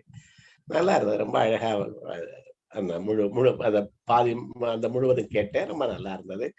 பாராட்டு ரேணு அவர்களுக்கு. உங்க கதை நல்லா இருந்தது சார். உங்க கதை நல்லா இருந்தது. அதான் இது தோணுச்சு எனக்கு. அது ரொம்ப சிமிலாரிட்டி இருந்தது. Very good story teller. 2 பேரும் ஒரு பக்கம் விளைவித்தாங்க, ஒரு பக்கம் குட் ஸ்டோரி டெல்லர். நல்ல அருமையான கதை சொல்லிங்க. ஆலைவர்மன் சார் பேசுறீங்களா? ஐயா வணக்கம் ஐயா. நல்ல சிறந்த கதை தராங்க அம்மா. நல்ல அத எந்த அளவிற்கு அதை உள்வாங்கி அத நேசத்தோட அதை சொல்லும் போது உயிர் ஓட்டத்துல அந்த கதை பாங்கல நாம நின்று இருக்கிற மாதிரி, அந்த இடத்துல லெட்டர் படிக்கிற மாதிரியும் இருக்குது, அவரு அதுக்கு ஆறுதல் சொல்ல வந்தவராகவும் இருக்குது. அந்த கோதை அம்மா இருக்கிற இடத்துலயும் நம்ம நின்னு பார்க்க வேண்டியதா இருக்கு. ஒவ்வொரு இடத்துலயும் நின்னு பார்த்தா நம்மளுக்கு ஒரு அதிர்வு வருது. இதுல ஒரு மிகப்பெரிய ஒரு நெருடல் என்னன்னா, மனித பரிமாண வளர்ச்சியில ஒரு நியாயம், சட்டம், ஒரு வரையறை இன்னும் அது ஒரு வரையறையில வந்து முடியல. சிலப்பதிகாரத்துல சொல்றாங்க, கண்ணகியும் மாதவியும் கடற்கரை பாங்கல போறாங்க. அவங்க பிரிஞ்சு போற நேரம் ஏற்படுது. எந்த பொருளாலேயோ, எந்த பொருளீட்டினாலும், எந்த மன கிளர்ச்சினாலும் அவங்க பிரியல. இதே பிரிவு தான். இதே பிரிவுல தான் அங்க காதலி அந்த மாதவியை சொல்லாம பிரிஞ்சு வர்றாரு. நரம்பிசை கருவி வச்சுக்கிட்டு கடற்கரை வர மணப்பாங்கால பருவ நாள்ல இரவுல பாடல் பாடுறாங்க. நீ ஒரு பாடல் பாடுன்றாரு, அவங்க ஒரு பாடல் பாடுறதுக்கு வராங்க. முதல் பாடல் இவர் பாடுறாரு. ஒரு மீனவ பெண்ணின் உடல் கட்டமைப்பை பார்த்து என் மனது அப்படிலாம் இடர்பாடுக்கு ஆளாவுது, இடரிடை செய்தவையே என்று பாடல் பாடுறார். 4 பாடல் பாடுறார். நீ ஒரு பாடல் பாடன்னு அந்த அம்மா மாதவி கிட்ட கொடுக்குறார் நரம்பிசை கருவியை. அந்த அம்மா அவங்களும் வந்து ஒரு ஓமைக்கு ஒரு பாடல் பாடுறாங்க. உடனே சொல்லாம கொள்ளாம நரம்பிசை கருவி போட்டுட்டு இவர் பாடு கலை புறப்பட்டு கண்ணை கொண்டு மதுரை புறப்படுறாரு. இதுதான் அந்த கதையோட அந்த உள்ள கரு. இவர் மட்டும் பாடிலாம். ஓமைக்கு ஒரு மீனவ பெண்ணை வடல் அமைப்பு, அந்த கட்டமைப்பு, என் மனது இப்படி எல்லாம் இடர்பாடு செய்கிறது, என் மனம் கவருது இப்படின்னு பாடல பாடிடுறாரு. பதிவு, வரலாறு பதிவு அது. ஆனா அந்த அம்மையார் ஒரு பாட்டு பாடிடுறாங்க. பாடின உடனே சொல்லாம கொள்ளாம தூக்கி போட்டு மனசுல எழுதி போடலான்ற ஒரு போயிடுறாரு. அப்புறம் நிறைவான பாடலை தான் அந்த அந்த அம்மா எழுதின கடிதத்தை தாய்க்கு கூட பொருந்துற மாதிரி, தந்தைக்கு கூட பொருந்துற மாதிரி அந்த கடிதத்தை கொடுத்து அனுப்புறாரு. அந்த அளவுக்கு மென்மையான வார்த்தைகளை கையாண்டு இருக்காங்க. இன்னொன்னு இதுல வந்து என்னன்னா, மனித வாழ்க்கையில பெண் மட்டும் இல்ல, ஆணும் வந்து வாழ்க்கையில நடிக்கிறதுக்கு கத்துக்கணும், நடிக்கணும். ஆனா நடிப்புன்றத ஒரு காலமும் யாரும் கண்டுபிடிக்காத அளவுக்கு அந்த கதாநாயகனும் நடிச்சே ஆகணும். அந்த நடிப்பு தான் இதுதான் வாழ்க்கையில நடிக்கிறாங்கன்றது யாருமே கண்டுபிடிக்க கூடாது. வாழ்க்கை நிறைவு இறுதி வரையிலும் யாரோட நடிப்பையும் யாரும் கண்டுபிடிக்காத அளவுக்கு வாழ்க்கை இருந்தா மட்டுமே குடும்ப வாழ்க்கையை சிறக்குன்றது இந்த கதையை கேட்கும்போது அவங்க அந்த அம்மா கையாண்டாங்க பாரு அந்த சூட. அங்க மோர் கையாண்டிருக்கலாம், பால் கையாண்டிருக்கலாம், குளிர்பானங்களை கையாண்டிருக்கலாம். கதைக்கு ஒப்பாக அந்த பாத்திரம் இந்த இடத்துல போய் முட்டை போது விரிசல் ஏற்பட போகிறதுன்றது அந்த அருமையா கொடுத்துருக்காங்க. கதை என்பதுதான். ஒரே ஒரு சினிமாவில, நான் சினிமா விரும்பி கிடையாது, சினிமாவில 2 கதை. ஒரு நல்லா படித்த பெண்ணை ஒரு பாமரன் வந்து குடிகாரன் வந்து கெடுத்து விடுவார். பஞ்சாயத்து கூடி கட்டிக்குப்பா, பொண்ணை கெடுத்தியா நடத்தி, இது கதையில வந்த கதை. ஒரு பேருந்துல ஒரு கல்லூரிக்கு போற பொண்ணை போய் ஒருத்தர் வராய்ப்பாரு. அந்த அம்மா யார் கேட்பாங்க, சும்மா வராய்க்காதீங்க, என்னை வச்சு மைனன் பண்ண முடியுமா, எனக்கு சேரி அதுக்குண்டான எனக்கு எக்குமெண்ட்ஸ், எனக்கு ஒன்று ஆபரண பொருளை வாங்கி தர முடியுமா அப்படின்னா ஓகேன்னுவாங்க. ஸோ சிந்திக்கக்கூடிய விஷயங்கள்லாம் இந்த கதை கொடுக்கும்போது வாழ்க்கையில ஒவ்வொரு நாளும் கத்துக்க வேண்டியதா இருக்குது. நன்றி ஐயா, வணக்கம். வலைதளத்துல மிகப்பெரிய கருத்துக்களா கொடுக்குறீங்க. நன்றி, வணக்கம். இல்ல, உண்மை முக்கியம் இல்ல, நடிப்பு முக்கியம்னு சொல்லிட்டாரு. இவ்வளவு அனுபவம் உள்ளவர். அருமை. வாங்க செல்வா. இது ஒரே நிமிஷம் சொல்லிடுறேன், நான் கிளம்புறேன் சார், மீட்டிங் இருக்கு. ஆக்சுவலி ஆலைவர்மன் ரொம்ப நல்லா சொன்னாரு. அது வெல் பாயிண்ட் சார். அது என்னதான் நம்ம வந்து உண்மைன்னு மாறு தட்டி பேசினாலும் எங்கேயோ எல்லா இடத்துலயும் யார்கிட்டயோ நடிச்சுட்டு தான் இருக்கிறோம். அருமையா சொன்னீங்க. இதுதான் உண்மை. இப்ப நீங்க சொன்னதுதான் உண்மை. ரைட். உண்மை சூடும் கசக்கும் எல்லாம் கரெக்ட் தான். ஆனாலும் நம்ம நடிச்சுட்டு தான் இருக்கிறோம். ஐயா ஒரு சின்ன எனக்கு ஒரு சின்ன தம்பி, வயசுக்கு இளையவன், ரொம்ப சின்னவன், என்னை விட 15-20 வயசு தம்பி சொன்னான். அந்த கதையை ஒரே வரியில சொல்லிடுறேன். ஒரு வேலை செய்யற ஒரு தெருவுல 2 குடும்பம் இருக்கும். வேலை செய்யறவரு அந்த தம்பி சொல்லி ஒரு 4 ஆண்டா இருந்தது. அந்த தம்பி நினைக்கும் போதெல்லாம் என்ன இதெல்லாம் ஆசிரியர் கற்ற இந்த பெரியவர் தான் இந்த வலைதளத்துல இருக்கிறேன், ஒண்ணு தவறு கிடையாது.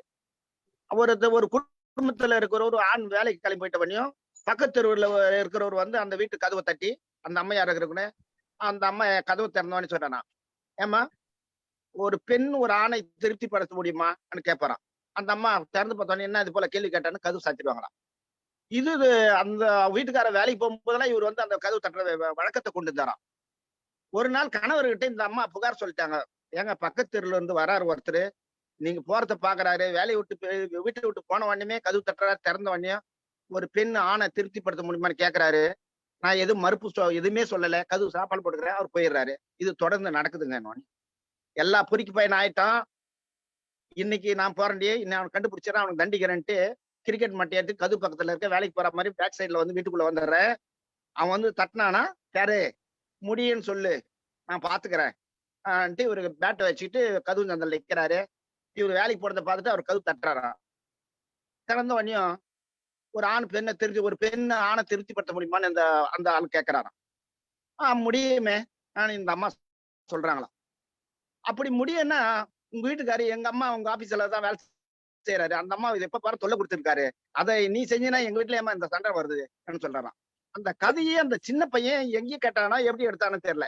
எனக்கு அதை கொடுக்கும் போது இவங்க வீட்டுல வந்து பிரச்சனை வருது பார்த்தா இவங்க வீட்டுக்கார தான் அங்க பிரச்சனையை உண்டாக்குறாராம். அந்த அம்மா அவங்க ஆபீஸ்ல வேலை செய்யறவங்க தொந்தரவு கொடுப்பாராம்.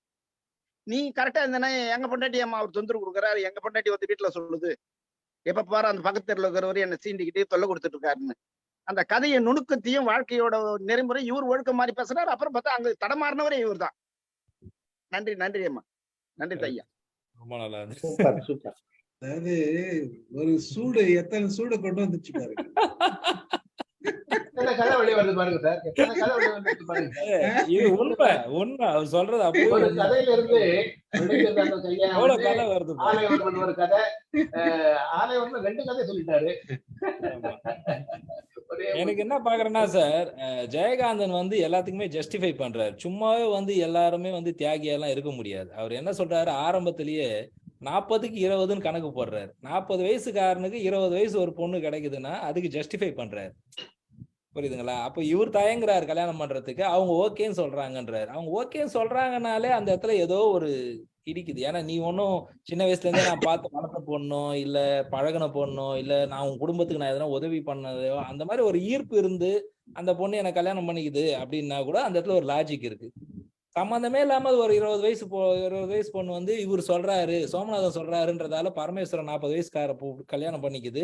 கல்யாணம் பண்ணிக்கிறதுக்கு அப்புறமாவும் டெடிகேட்டடா அவங்க அந்த சர்வீஸை பண்றாங்க. அந்த இடத்துல ஏன் அவங்க பண்றாங்க?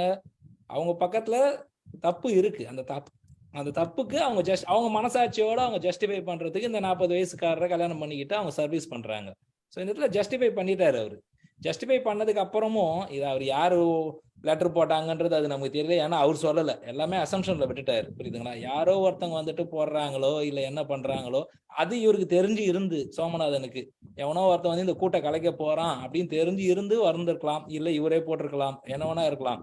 ஆனா இந்த இடத்துல அவர் தெளிவா பண்ணது என்னன்னா, சோமநாதன் வந்துட்டு ரொம்ப ரொம்ப ரொம்ப ரொம்ப ஜஸ்டிஃபை பண்ணி மனிதர்களை வந்து நல்லா படிச்சு யார் எந்த அளவுக்கு தாங்குவாங்க, யாருக்கு என்ன நீதி கொடுக்கணும் அப்படின்றத கரெக்டா தராசை வச்சு கரெக்டா கனெக்ட் பண்ணி, புரியுதுங்களா? இப்ப இவர் வந்து உண்மையை தாங்குவாரா தாங்க மாட்டாரான்றது நீங்க சொன்னதுதான் அந்த சினாரியோ. வந்து பார்த்து இவன் எந்த அளவுக்கு தாங்குவான், அவன் வந்து மெச்சூர்டா வந்து அக்செப்ட் பண்ணிக்கிட்டான்னா சூப்பரான்னு கை கொடுத்துட்டு போயிடுவாரு. அவன் டென்ஷன் ஆனானா இல்லடான்ட்டு அவனுக்கு போய் சொல்லிட்டு போயிடுறாரு. ஸோ அவர் வந்து ரொம்ப நல்லா பேலன்ஸ்டா புரிஞ்சுக்கிட்டு தவறுன்னு தெரிஞ்சாலும் அந்த பொண்ணுக்கு ஒரு வாழ்க்கை கிடைக்கணுமே அப்படின்றதுக்காக பண்ணியிருக்கிறாரு. அவ்வளவுதான் எனக்கு இதுல தெரியுது. இதுக்கு மேல எனக்கு ஒன்றும் பெருசா தெரியல இதுல. நன்றி சார். எழுத்தாளர் நினைச்சா எதையும் ஜஸ்டிஃபை பண்ண முடியும், ஜஸ்டிஃபை அதுக்கு எதையும் அதை இல்லாட்டி குற்றமும் சாற்ற முடியும். எழுத்தாளருடைய திறமை அதுதான். அந்த வேலம்மாள் மேடம் வாங்க. வேலம்மாள் மேடம் பேசுறீங்களா? எல்லா கதைகளையும் காது குளிர கேட்டுக்கொண்டிருக்கேன். மேடம் ரொம்ப அழகா இந்த கதையை அவங்க எப்பவுமே அந்த ஜெயகாந்தன் கதையை ரொம்ப சிறப்பா சொல்லுவாங்க. அது மாதிரிதான் இன்னைக்கு சொன்னாங்க. இப்ப செல்வா சார் சொன்ன ஒரு விஷயம் எனக்கு கொஞ்சம் உறுத்தலா இருந்தது. ஏன் அந்த பொண்ணு தப்பு செய்த பொண்ணா நினைக்கிறீங்க? சமுதாய சூழல் அது. அதெல்லாம் இப்போ நம்ம சொல்லக்கூடாது. எவ்வளவோ 90-80 வயசு பெரியவரையெல்லாம் கூட ஒரு சின்ன பொண்ணு திருமணம் செய்தான்னு அரசியலே பெரிய சலசலப்பெல்லாம் வந்திருக்குன்னு உங்களுக்கு தெரியும். அதுல வந்து அந்த பொண்ணு எந்த தவறும் செய்யல. யாருமே எந்த பொண்ணு தவறு செய்துதான் வரணும் அப்படின்னு கிடையாது. சூழல் அத நீங்க தவறு செய்யலன்னா அது முதல்லயே சொல்லிட்டு கல்யாணம் பண்ணிருக்கலாம். அப்ப மறைக்கிறாங்கன்றனாலே அவங்களே தவறுன்னு அதை ஒத்துக்கிறாங்கன்றதுதானே இந்த இடத்துல காட்டுது கதை. கதையை மட்டும் தான் நம்ம பார்க்கணும். இன்னைக்கு கதையை நம்ம பேசக்கூடாது. அன்னைக்கு கதையில வந்து அது தவறா எடுத்துட்டு இருக்காங்க. இல்ல நான் கதையை தான் சொல்றேன். இல்ல அது மாதிரி எந்த பெண்ணும் தவறு செய்தனால வந்து கல்யாணம் பண்ணா அப்படின்னு நம்ம நினைக்க வேண்டாம். சூழல் இருக்கலாம், அவங்களுடைய சூழல் அப்படி இருக்கலாம். ஒரு வயதானவரை கல்யாணம் பண்ணக்கூடிய ஒரு சூழல் இதெல்லாம் இருக்கலாம் சார். எதையும் மறைத்து சில வேளையில தெரியும் அவளுக்கு ஒரு வாழ்க்கை தேவைப்பட்டிருக்கும். அந்த மாதிரி கூட நம்ம எடுத்துக்கலாம். இதை அதை பத்தி தவறு இல்லை. எதுக்காக சொல்றேன்னா, எல்லாருக்குமே மனிதர்களுடைய வாழ்க்கையில ஆலைவர்மன் சார் சொன்ன மாதிரி நடிக்கணும் என்று சொன்னார். ஆனா எப்பவும் நடிச்சிட்டு இருக்க முடியாது சார், எப்பவும் நடிச்சிட்டு இருக்க முடியாது. என்னைக்காவது ஒரு நாள் அந்த நடிப்பு வெளிப்பட்டுரும் நமக்கு. அதனால கொஞ்சம் தெரியணும். நீங்க சொன்ன மாதிரி கொஞ்சம் அது சில விடயங்களை, அதனாலதான் தொல்காப்பியர் சொல்லியிருப்பாரு, மடம் என்று ஒரு வார்த்தை சொல்லியிருப்பாரு. அது பெண்ணுக்கு மட்டுமல்ல, அது ஆணுக்காகவும் நம்ம எடுத்துக்கொள்ளலாம். மடம்னு ஒண்ணு சொல்லுவாரு, அறிந்தும் அறியாமலும், தெரிந்தும் தெரியாமலும், புரிந்தும் புரியாமலும் பாரு. அது மாதிரி சில உணர்வுகள். ரொம்ப அழகான கதையை சொன்னார்கள், வாழ்த்துக்கள். நன்றி மிர. மகிழ்ச்சி மகிழ்ச்சி. சொல்லுங்க ராஜேஷ், வாங்க. சார் இப்ப செல்வா சார் கேட்ட கொஸ்டின் கேட்டேன் நான், அதை திங்க் பண்ணி பார்த்தேன்.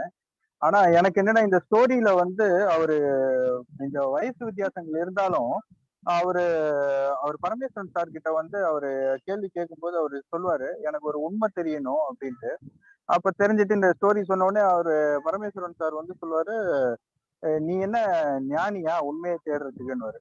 அப்போ அந்த இடத்துல நான் இதை எப்படி புரிஞ்சுக்கிறேன்னா, நம்ம ஒரு மனிதனா, சக மனிதனா எல்லாரும் எப்பயுமே கரெக்டா ஒரு பெர்ஃபெக்டா இல்ல ராஜேஷ், அவர் ஞானியான்னு கேட்கல, அறிஞரான் அவரு. நீ இல்ல அதாவது உண்மையை தேடியா அப்படின்னு ஒரு கேள்வியை கேட்டுட்டு, அது துறவிகளுடைய வேலையாச்சு, நீ ஏன் உண்மையை தேடுற அப்படின்னு தான் கேட்பேன். அதுதான்மா, துறவிங்கிறவங்க அந்த நிலையை தான் நான் அப்படி மாற்றி சொல்லிட்டேன் ஞானின்னு. ஏன்னா அடுத்த ஸ்டேஜ் அவங்களோட துறவி வேற, ஞானி வேற. துறவி முற்றும் துறந்தவன் உண்மையை தேடி போலாம். நீ இல்லற வாழ்க்கையில இருக்கிற, நீ உண்மையை தேடி போனா அது உனக்கு பிரச்சனையை கொடுக்கும் அப்படிங்கறதான் அவர் சொல்றார். இல்ல அது நீங்க சொல்றது புரியுது. அதாவது இதுல 2 பாயிண்ட் ஒண்ணு கிளாரிஃபை. துறவிங்கிறது உண்மையை தேடி போகும்போது உண்மையை உணர்ந்த பிறகு அவங்க ஞானி ஆயிடுவாங்க. சோ அந்த பாயிண்ட்ல நான் அதை சொல்லிட்டேன். அது துறவினே இப்ப எடுத்துக்கும் போது என்னன்னா, துறவி உண்மையை தேடுறாரு. அப்ப ஒரு மனுஷனா நம்ம இந்த வாழ்க்கையை வாழும் போது எல்லா நேரத்திலயும் எல்லாருமே பெர்ஃபெக்டா 100% ஒரு பியூரிட்டியோட இருக்கிறது கிடையாது. எல்லாருமே ஆலயவர்மன் சார் சொன்ன மாதிரி தெரிஞ்சோ தெரியாமலோ ஒரு பக்கம் நடிக்கிறோம். ஒரு சில நேரத்துல உண்மையா இருக்கும், ஒரு சில நேரத்துல நடிக்கவும் செய்யறோம். எல்லாமே அப்படி போயிட்டு இருக்கு. அப்படிங்கிறப்ப இந்த இடத்துல அந்த உண்மையை தெரிஞ்சு அந்த உண்மை உனக்கு என்ன பண்ண போகுது, அதனால நீ அந்த உண்மையை தேடணும்னு ஒண்ணு அவசியம் இல்ல, நீ உன் வாழ்க்கையை வாழு அப்படின்னு அவர் சொல்ற மாதிரி நான் அதை புரிஞ்சுக்கிறேன். சரளா மேடம் எதனா பேசுறீங்களா? அவங்க லேட்டா ஜாயின் பண்ணாங்க, ஸ்டோரி எப்போ அவங்க இல்ல. எல்லாருக்கும் வணக்கம். கண்டிப்பா நீங்கிட்டதான் ஜாயின் பண்ணேன். அதனால நீங்க பேசுறதெல்லாம் வச்சு கேட்கும் போது என்ன சொல்றது, ஒரு புதுமையான கருத்துக்களை பூத்துற மாதிரி மறுமலர்ச்சி கருத்துக்கள் தான் அதிகமா இருக்க மாதிரி இருந்துச்சு. அதனால கேட்டுக்கலாம் அப்படின்னு சொல்லி கேட்டிருக்கேன் சார். மன்னிக்கணும், எனக்கு கொஞ்சம் வந்ததே மகிழ்ச்சி. ஆமா, வந்ததே சந்தோஷம். நான் ஒரு பர்சனல் மெசேஜ் போட்டேன் அவங்களுக்கு, ஜாயின் பண்ணிட்டாங்க. கொஞ்சம் போர்டு ஒர்க் இருக்கு, அதனால வர்றதுக்கு லேட் ஆயிடுச்சு. பரவாயில்ல 10 days கொஞ்சம் ஒர்க் ஷாப் இருந்துச்சு, அதை முடிச்சுட்டு 2 நாளா கல்லூரியில சொல்றது ஓடிட்டே இருக்கு. அதனால லேட்டா ஜாயின் பண்ண வேண்டிய கட்டாயமா எடுத்து மன்னிக்கணும். சீக்கிரமாவே முயற்சி பண்றேன். ஒன்னும் பிரச்சனை இல்ல, இதுக்கெல்லாம் மன்னிப்பு கேட்க வேண்டிய அவசியமே இல்ல. இது கரும்பு தின்றது மாதிரி, இதுக்கு போய் கூலி கேட்கணும். மன்னிப்பு கேட்கிறேன். நன்றி நன்றி நன்றி. ஆக்சுவலா இத நான் இன்னொரு பார்வையில பார்க்கணும்னு நினைக்கிறேன். இது உண்மை சுடன்றதை விட உண்மை குளிரும் அப்படின்னு ஒரு டைட்டில் வச்சுட்டு இந்த கதையை வேற மாதிரி சொன்னா, அதாவது ஒரு பெண் இருக்கு, அந்த பெண் அவளுக்கு ஒரு பாதிப்பு நடந்திருக்கு, ஒரு இன்சிடென்ட் நடந்திருக்கு, ஒரு இது நடந்திருக்கு. இவரை வயசானவர் ஒருத்தர் இருக்காரு, கல்யாணம் ஆகலை இது வரைக்கும்.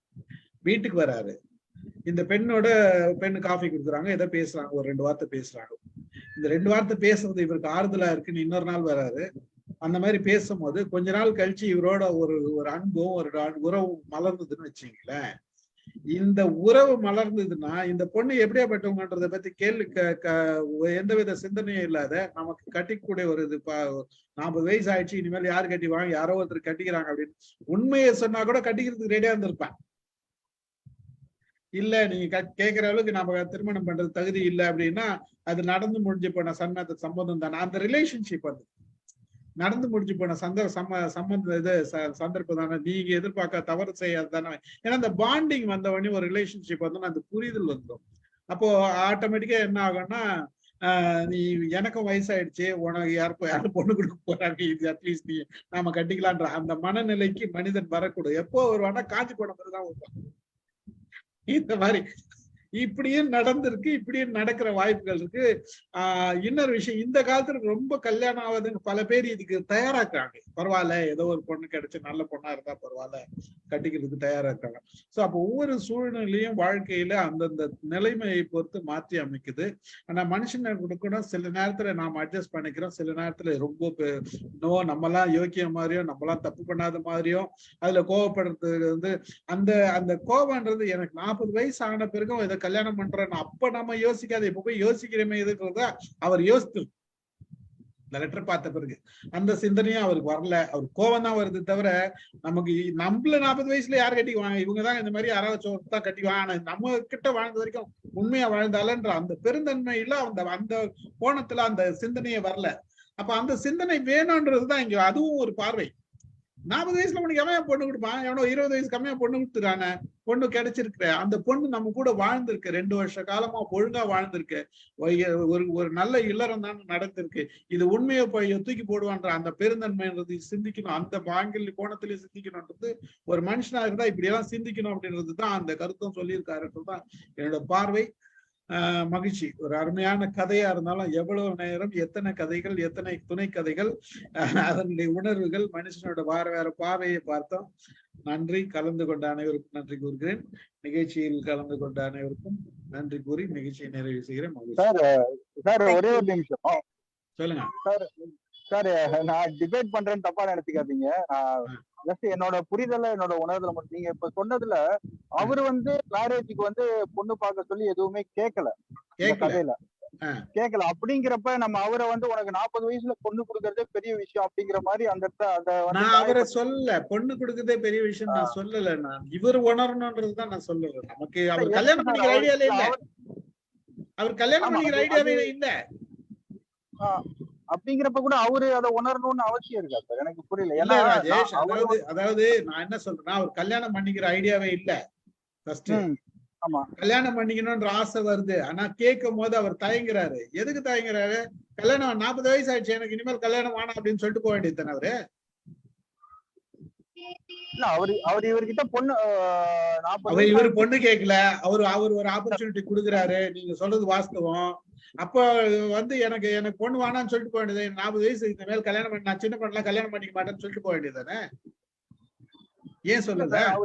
இல்ல அவரு நமக்கு என்ன கதைப்படி நம்ம கேட்டபடி அவர் சொல்லிருப்பாரா மாட்டாராங்கிறது நமக்கு எக்ஸாக்டா தெரியாது. அவரு அந்த வயசு வித்தியாசத்தை ஒரு ஃபேக்டரா சொல்லிருக்கலாம்ல அவரு இருக்கு அப்படிங்கிறப்ப சொல்ல வரேன். அதுதான் சொல்றேன், அந்த ஃபேக்ட் தான் சொல்ல வரேன் நான். அந்த கதைப்படி தான் சொல்றேன். இந்த கதையை நம்ம உண்மையா நினைச்சுதான் இவ்வளவு தூரம் பேசுறோம். ஆமா அது கரெக்ட். இந்த ஒரு சூழ்நிலை இருந்தாதான் அப்படி பேசுறோம். அப்ப 40 வயசு ஆச்சு, ரைட், அவரு கேட்கல, அவரு கேட்கக்கூடிய சூழ்நிலை இல்லை. எனக்கு 40 வயசு ஆச்சு, நான் போய் எங்க பொண்ணு கேட்பேன்ற அந்த சூழ்நிலை மனநிலையில தான் இருந்திருப்பாரு. அவர் ஒரு ஆப்பர்ச்சுனிட்டி வருது, ஒரு ஆஃபர் வருது. இந்த ஆஃபர் எனக்கு தேவையா இல்லையான்றது டிசிஷன் எடுக்கிறது அவர்கிட்ட தான் இருந்தது. அந்த டிசிஷன் அவர் எடுத்தாரு. எப்ப எடுத்தாரு? யோசித்து எடுத்தாரு. அப்ப சொல்லி இருக்கணும், அவருக்கு கேட்டிருக்கணும், இந்த பொண்ணு கல்யாணம், இந்த பொண்ணு ஏன் இப்ப என்ன கல்யாணம் பண்ணி நினைக்குதுன்னு அவர் அப்படி அந்த கோணத்துல சிந்திச்சிருக்கலாம். ஏன் 40 வயசு ஆனாலும் ஏன் இந்த பொண்ணு எது கல்யாணம் பண்ணிக்குது? அப்ப சின்ன வரலையே அவனுக்கு. இல்ல அவரு இல்ல சார், அதை பத்தி நமக்கு இப்ப அதை பத்தி ஒரு விளக்கம் வரலையே ஒழிஞ்சு எனக்கு நான் எப்படி புரியுறேன்னா, அவர் சோமநாதன் கண்டிப்பா அந்த கொஸ்டினை அவரு குருநாதர் பரமேஸ்வரன் கிட்ட கேட்டிருப்பாரு. ஏன்னா அவரு இன்சிஸ்ட் பண்றதுனால. இல்ல அதாவது கதையில என்ன இருக்கோ அதை வச்சுதான் நம்ம இப்படி யோசிக்கிறோம். கேட்டிருப்பாரான்றது அது அடுத்தது. அது நம்ம சொல்ற நொடிசாக்கு. கேட்காம இருக்க மாட்டாருங்கிற மாதிரிதான் நான் நினைக்கிறேன். ஏன்னா ஒரு வயசுக்கு அப்புறம் கல்யாணம் பண்ணிக்கிறவங்க அதுல கேட்டிருந்தா எழுதி இருப்பாரு. இல்ல அவரு அத சொல்லாம கூட நடந்ததை எழுதிட்டாங்க. நம்ம பேசுறது அதாவது சிந்தனையில இப்படி எல்லாம் இருந்திருக்கும் அப்படின்றதான் யோசிக்கிறாங்க தவிர வெளிப்படையா வந்திருக்கோன்றத ஜெயகாந்தன் எழுதிட்டாரு. அப்ப அவரு கேட்கலையாமா அந்த மாதிரி எதுவுமே கல்யாணத்துல 49 இவ்வளவு வயசு வித்தியாசம் இருக்குன்றது? ஜெயகாந்தன் சார் அவங்க ட்ரேட்மார்க் கிட்ட சொல்லல. ராஜேஷ், ஆக்சுவலா நிறைய விஷயங்கள் இல்ல, சில நேரங்கள்ல நம்ம அதிகமா திங்க் பண்ணோம்னா தெளிவு கிடைக்காது. நம்மளோட திங்கிங் ஒரு கட்டுக்குள்ளேயே இருந்தா மட்டும்தான் தெளிவும் தீர்வும் கிடைக்கும். இல்ல நான் என்ன சொல்ல வரேன்னா, அவரை குறை சொல்றதுக்காக நான் சொல்ல வரல. அவரை குறை சொல்லணும்ன்ற எண்ணம் எனக்கு கிடையாது. ஆனா வந்து ஒரு ஒரு மனிதன் தன்னுடைய நிலையிலும் நாம யோசிக்கணும்ன்றதுதான். எந்த ஆங்கிள்லயும் ஒரு மனிதனா இருக்கிறப்ப மற்றவர்கள் மட்டும் நாம குறை சொல்றதுக்கு ரெடியா இருக்கிறோம், தன்னுடைய நிலையை நாம யோசிக்க மாட்டோம்ன்றதுதான் அங்க இது கருத்து சொல்றேனே தவிர அவரை குறை சொல்லணும்ன்றதுதான் என்னுடைய கருத்து கிடையாது. ஒவ்வொரு மனிதனும் சார் அது வந்து உடனே யோசிக்க வராது இல்ல சார். அந்த இன்ஸ்டன்ஸ் வந்து நம்மளோட ஆட்டிடியூட் எப்படின்னா அப்படித்தானே. இப்ப மட்டும் லெட்டர் கண்ட உடனே எப்படி உடனே இல்ல ராஜேஷ், பல கேள்விகள் வந்து வெளியில கேட்கறதை விட இந்த கேள்விகள் எல்லாம் நீங்க அமைதியா இருந்து உள்ளுக்குள்ள கேட்டாதான் உங்களுக்கு தீர்வு கிடைக்கும். நீங்க ஸ்டீஃபன் சார் ராஜேஷ் கேக்குறது பல ஆங்கிள்ல ரைட். பட் ஆனா அதுக்கான தீர்வு வேணும்னா நீங்க எவ்வளவு எக்ஸ்பிளைன் பண்ணாலும் அது ராஜேஷ்க்கு சாட்டிஸ்பாக்சன் இருக்காது. ஏன்னா கேள்வி அந்த மாதிரி இல்ல. நான் தீர்வுக்குனே போல நான் இது எப்படி சொல்றேன்னா, நான் வந்து அவர் பேரு டக்குன்னு எனக்கு மறந்து போயிடுது. பரமேஸ்வரன் சார் பேர் மட்டும்தான் நிக்குது. அவரு சோமநாதன் சார் வந்து அவரோட ரியாக்ஷன் வந்து எனக்கு தப்பா படல. ஏன்னா முதல்ல வந்து அவரோட ஆட்டிடியூட், அவரோட கேரக்டர் பேஸ் பண்ணி ரியாக்ஷன் வருது.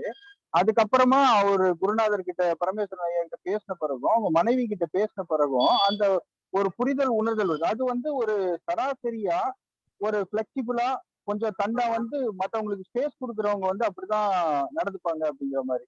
ஏன்னா ஒவ்வொரு ஹியூமனுக்குள்ளயும் ஒரு கேரக்டர் இருக்கு. அந்த கேரக்டர் வந்து கண்டிப்பா வெளிப்பட்டே ஆகணும். இப்போ எந்த ஒரு ஸ்டேஜ்லயுமே அது வெளிப்படலை அப்படின்னா அப்ப அது வந்து அவர் வந்து வேற ஏதோ ஒரு நிலையில இருக்காருன்னு அர்த்தம். பட் நார்மலா ஒரு சராசரி மனிதனா வாழும்போது அவனோட கேரக்டர் வெளியில வரணும். வந்த பிறகு தன்னோட கேரக்டர், தன்னோட இதுல வந்து தப்பு இருக்குன்னா அதை திருத்திக்கணும். அப்படிங்கிறப்ப அந்த இடத்துலயும் அவர் திருத்திக்கிறாரு, புரிஞ்சுக்கிறாரு, உணர்றாரு. ஸோ இது வந்து அவர் வந்து இது நல்ல ஒரு உளவியல் சிந்தனமான ஒரு கதை. நல்ல ஒரு இதுல இருந்து நான் எடுத்துக்கிற ஒரு பாடம், நம்ம வரும்போது நம்ம முதல்லயே நம்ம திங்க் பண்ணணுங்கிறது. ஆனா எல்லா நேரத்துலயும் என்னால வந்து ஒரு சராசரி மனுஷனா என்னோட எமோஷன்ஸை காமிக்காம இருக்க முடியாது. ஒரு நேரத்துல காமிச்ச பிறகு நான் அதை திங்க் பண்ணணும். சில நேரத்துல எனக்கு வந்து இந்த புரிதல்னால எனக்கு வந்து என்னோட எமோஷன்ஸை நான் காம் டவுன் பண்ணலாம். பட் ஆனா நான் எமோஷன்ஸை காமிச்ச பிறகு நான் புரிஞ்சுக்கிறது ஒரு இயல்பு தானே. இல்ல, அதாவது எமோஷன்ஸை காமிச்சிட்டு நம்ம சிந்திக்கிறது வந்து ஒரு வயசு வரைக்கும். ஒரு வயசு கடந்த பிறகு நாம எமோஷன்ஸை காமிக்கிறத விட முதல்ல சிந்திக்கணும். அதுக்கு ஒரு வயசு இருக்கு. இளமையில அதெல்லாம் நடக்கிறது சகஜம். ஒரு 20 வயசு, 30 வயசு, 32 வயசு, ஓகே.